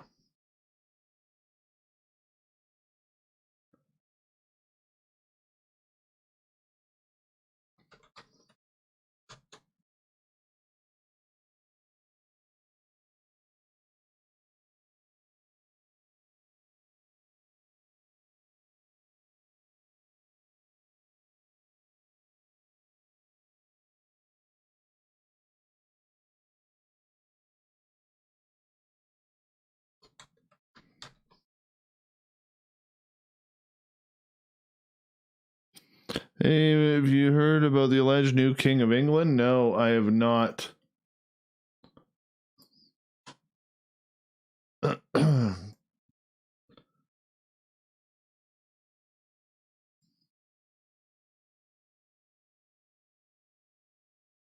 I don't have a gun to shoot them cougars. They so rarely come into my area where they're not really a hindrance. Every now and again, we get a couple cougar sightings. I haven't seen a cougar in like a couple of years. I've only heard one in my backyard. That was a couple of years ago. But what do I need to apologize to Deep Prasad for? I didn't do anything.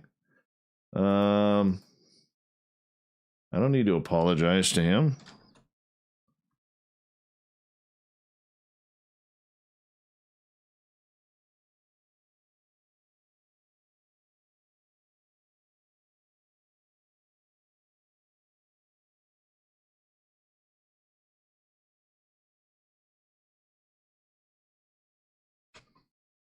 I did inquire about getting my firearms license today. And they're not teaching any courses right now. So up here, what you have to do in order to get your firearms license is you have to take a government mandated course, which is called your PAL. And then if you want to go hunting, you have to get your take a course on what they call the core, which is where you take a course on the ethics of hunting and the animals and species and everything like that. So that way you're not taking species that you're not supposed to take. So that's the way it is up here, man. It's the way it is up here.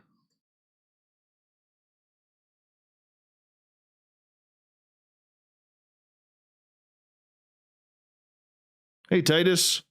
For a rifle, pistols, handguns up here are what they call prohibited weapons. And so you have to have a special firearms license to carry a prohibited weapon. Handguns can only be carried from your home to the firing range. And that is it. So you can't stop for gas. You can't go to the grocery store. You can't do any of that if you have a prohibited weapon in your vehicle.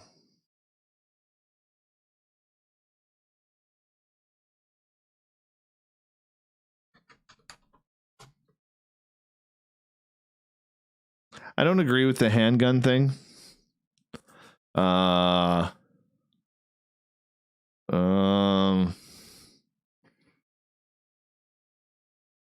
don't agree with the handgun thing. I really think that handguns shouldn't be prohibited weapons. Only because if you're out hunting and you got like a cougar jumping out at a tree and it grabs a hold of your leg or something like that, you can't use a rifle in that situation. So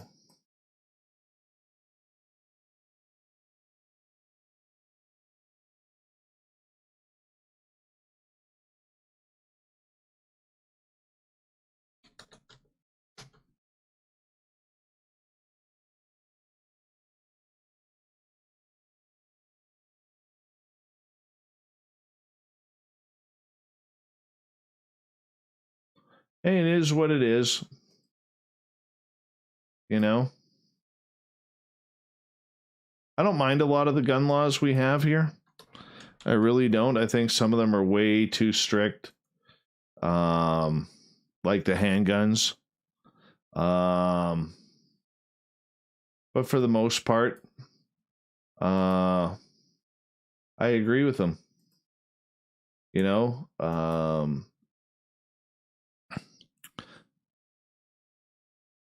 I really do. That's just me. Like for instance, here you can't carry a magazine with more than 10 bullets. That's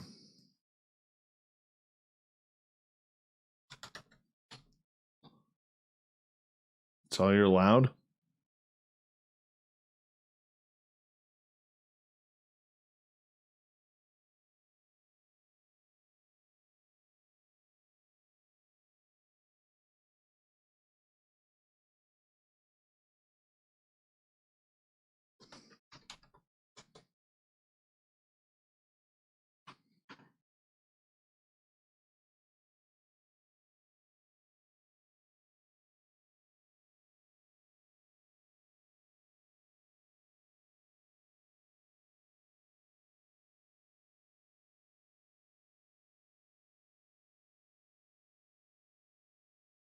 I don't mind it. I don't mind it.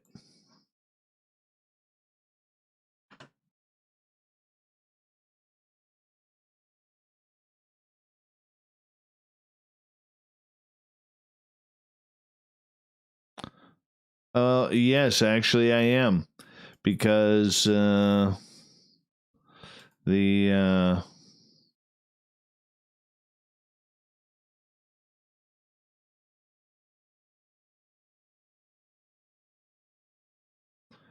There's no need for guns in Vancouver. Up where I live, there's a big need for them. Right?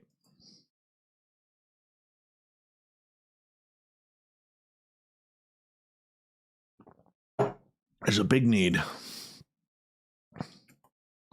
All right.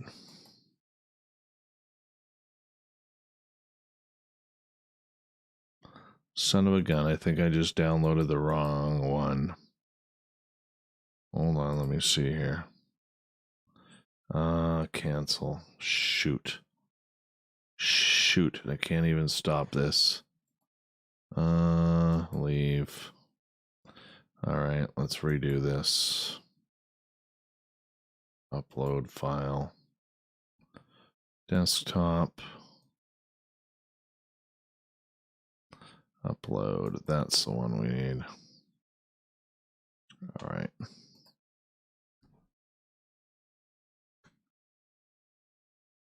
Anyways, let's not get into a gun debate in the chat room. You know, I am pro gun, and I never used to be up until I moved up here. And I've never been around guns. I've never had a gun, never owned a gun. And I need to learn the rules and the safety and everything about them, because I have a fear of guns, and I don't want my son growing up with that fear. So I am going to be taking a class, so that way, as my son gets older, he does not have the same fear that I do with weaponry. So that is my goal, and that's what we're going to be doing. All right, it's that time. 6 digits, everybody. 6-digit verification code. Here we go. 718-769. 718-769. There we go. We're transferring.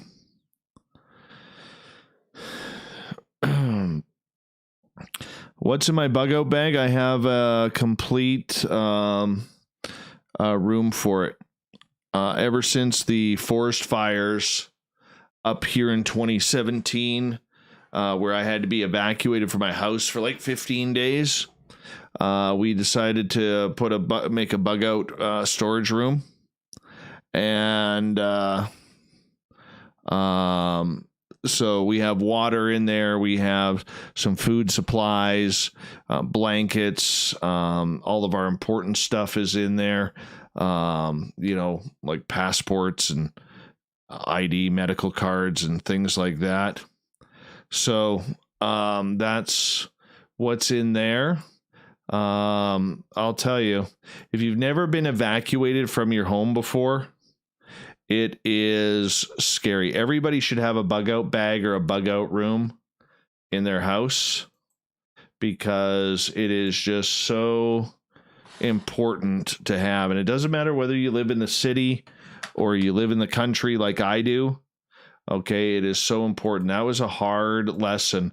I remember when we got evacuated, that was July 7th. Of 2017, and I was at work, and there were rumors the forest fires had started the day before, and or 2 days before, and there were rumors that it was going to race through my area. And so it was about 11:56, and there was a few other people I work with who were living in my same area, and we're all like, you know what?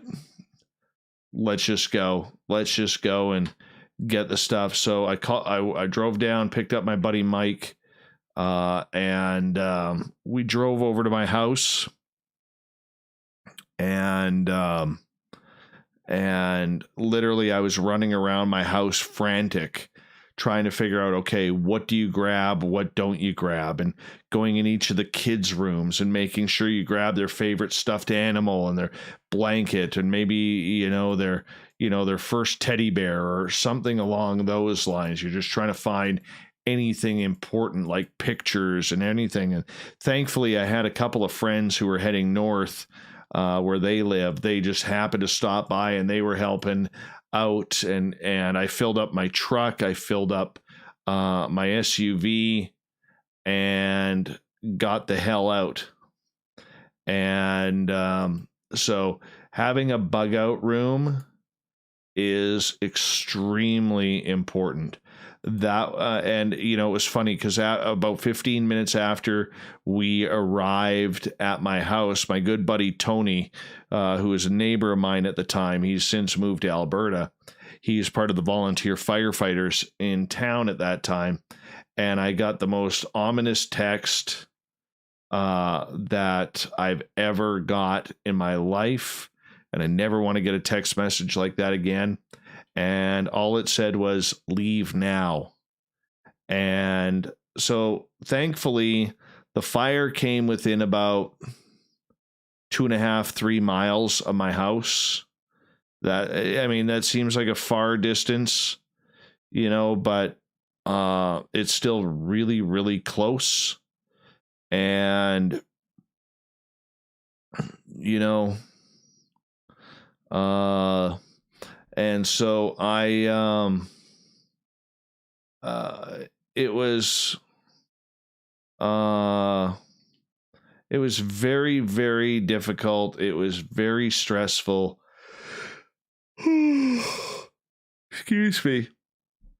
It was absolutely, it was hard. It was really hard, and it's something that I never want to go through again. So, like I said, the biggest lesson that I learned through everything is the importance of the bug out room or the bug out bag, where everything you grab that's important. Okay, like furniture isn't important. You know, some heirlooms are. Okay. You know, so like I grabbed my heirlooms. I made sure I grabbed all the passports. And then it's not just you know, leaving that's scary. It's now, okay, what happens if oh, excuse me. What happens, you know, if people loot your house? Now, during the fires in my area, they had SWAT members of the RCMP who were stationed in the forests, all in camouflage, waiting to try and find any potential looters. And they ended up arresting like 10 or 12 people over that. My house never got looted or anything like that. It was funny. We came home and there was police lines around every driveway, so that way you couldn't enter your driveway. So thankfully, when we got home, those had been snapped off.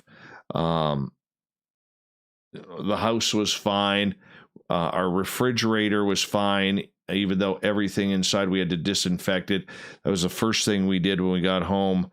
Was we had to disinfect our freezer and our fridge, because they shut all the power off in the area for 5 or 6 days as they were battling the blazes on the west side of our area. I think there were 2 or 3 homes that were lost in my area.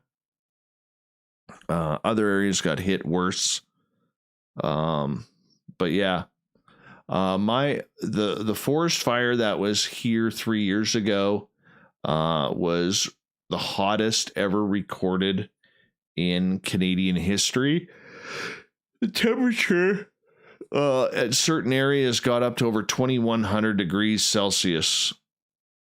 So that's pretty hot. That's pretty hot.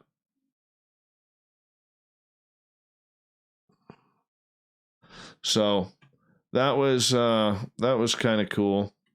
And you know, the stupid part about it is You know, when you live in a small town like we do, and people find out you were arrested for looting, they have a long, long memory. They have a long, long memory. And, you know, I mean, people were literally run out of town in our town because, you know, when you're breaking into people's homes and stealing stuff, it's not good, you know? It's not good at all. So they got a little bit in trouble, man. A little bit in trouble.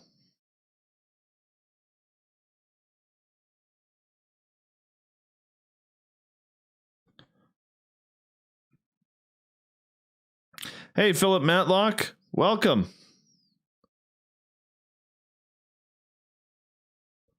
All right. Hey, April, May, June. How you doing, beautiful? I saw Teresa in here earlier. It's a quick high and by, I think. Oh, excuse me. I'm tired. I am tired.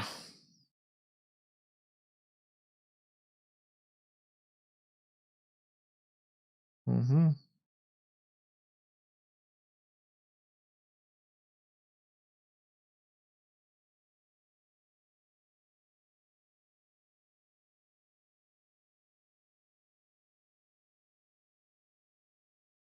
Mm-hmm. Titus, what's going on? Can businesses deny anyone service in Canada? No. I mean, you can throw someone out of your business, but tell them not to come back. But for the most part, people up here are pretty chill.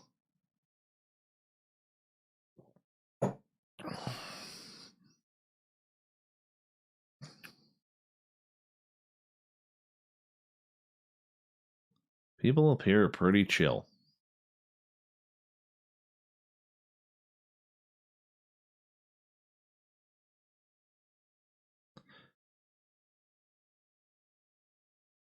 No, I'm not changing the name to Quandy Raid. Uh-oh, Overbuilt, you need our help? Are we going on another... Are we going on another date? Do we have another potential date here?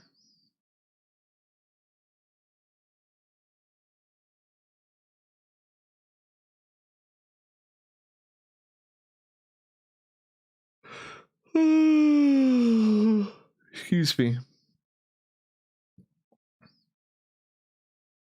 I'm sleepy. Hey, Big Cat. What's going on?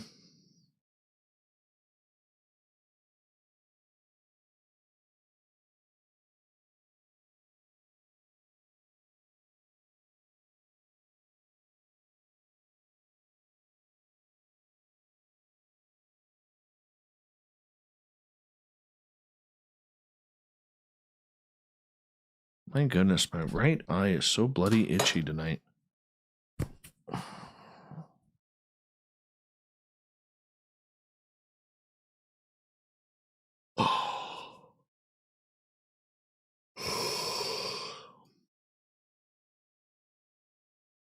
Old Navy's good. Can't wait to crawl into his bed. I can tell you that.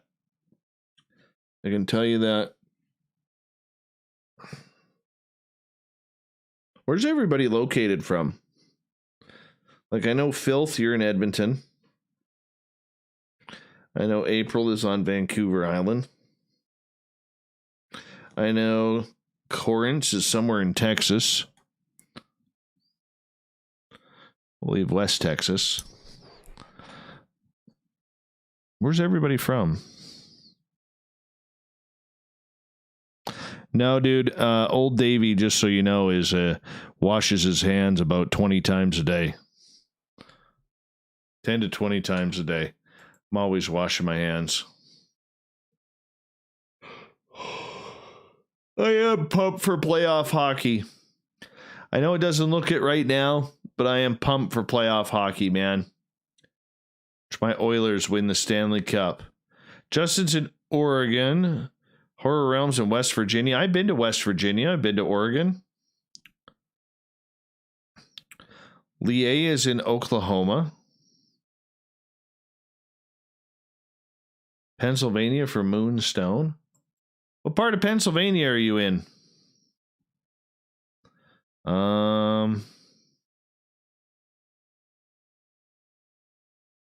Oh, she's back on the hook. Fab's in California. Let's see. If I got to play bumper music, what I wanted, it would be all, let's see, be all like really good hard rock music. It'd be hard rock music. Why am I listening to a guy constantly yawning on his own program? Because I've been up since 7 o'clock and worked 2 jobs. Peanut butter rolls. Tina's in NoCal. I know that.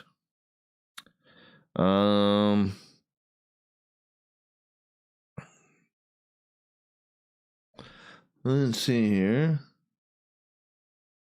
Yes, I've done that. Ohio, West Virginia, Pennsylvania. I've done that. There's a Tim Hortons there in right near the border, near Ohio and West Virginia. Stop there. Big Cat is in Winterpeg, right on.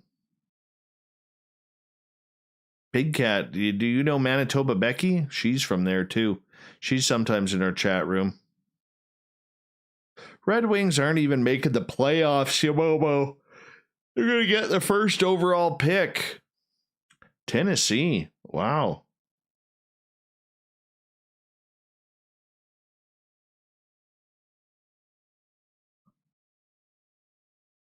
It was funny story.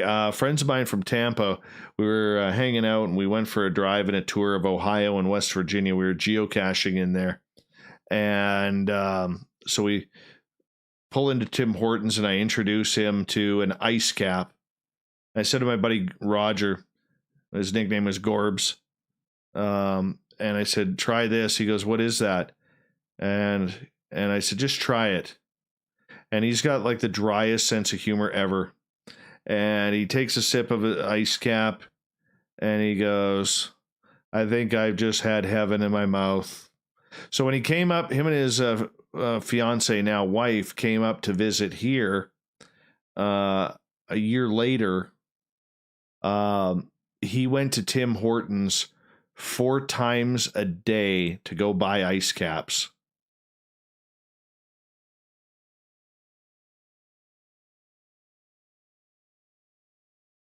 Tim Hortons is like a Dunkin' Donuts, except better. Hey, Brutus. Brutus.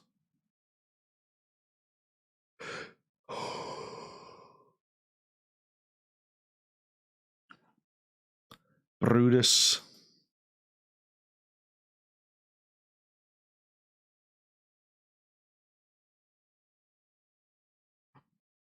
I'm sleepy. I'm sleepy.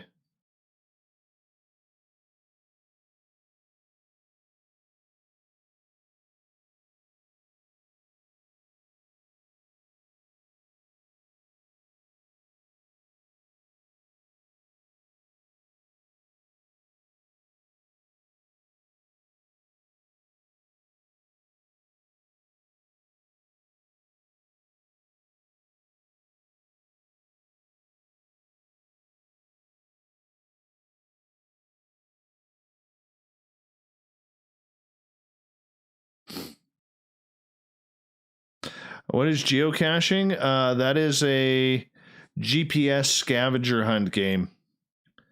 So if you go to geocaching.com, you can find out how many geocaches are in your area. Vancouver Island is full of them, April. Absolutely packed with geocaches. So I think we hit... How many are we at here?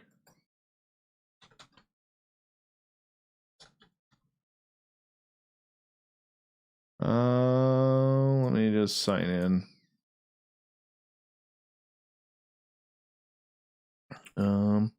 We hit 1,250 fines.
Let's see here. Yeah, we found 1,250. It's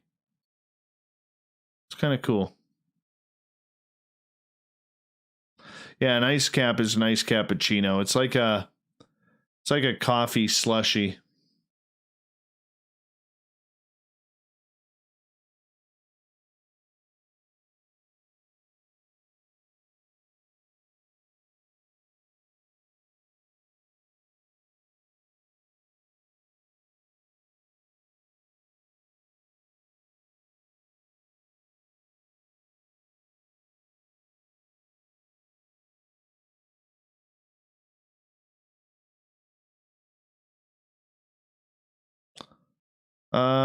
Yeah, I'm dead, man. I apologize. I am so tired right now.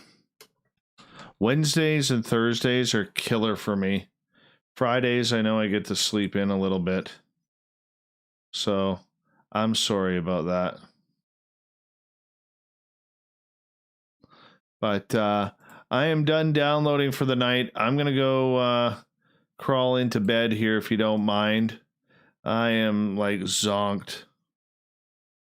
Yeah, it is pretty badass. Hey, Aussie Rob, how's tomorrow looking? Where were you hiding?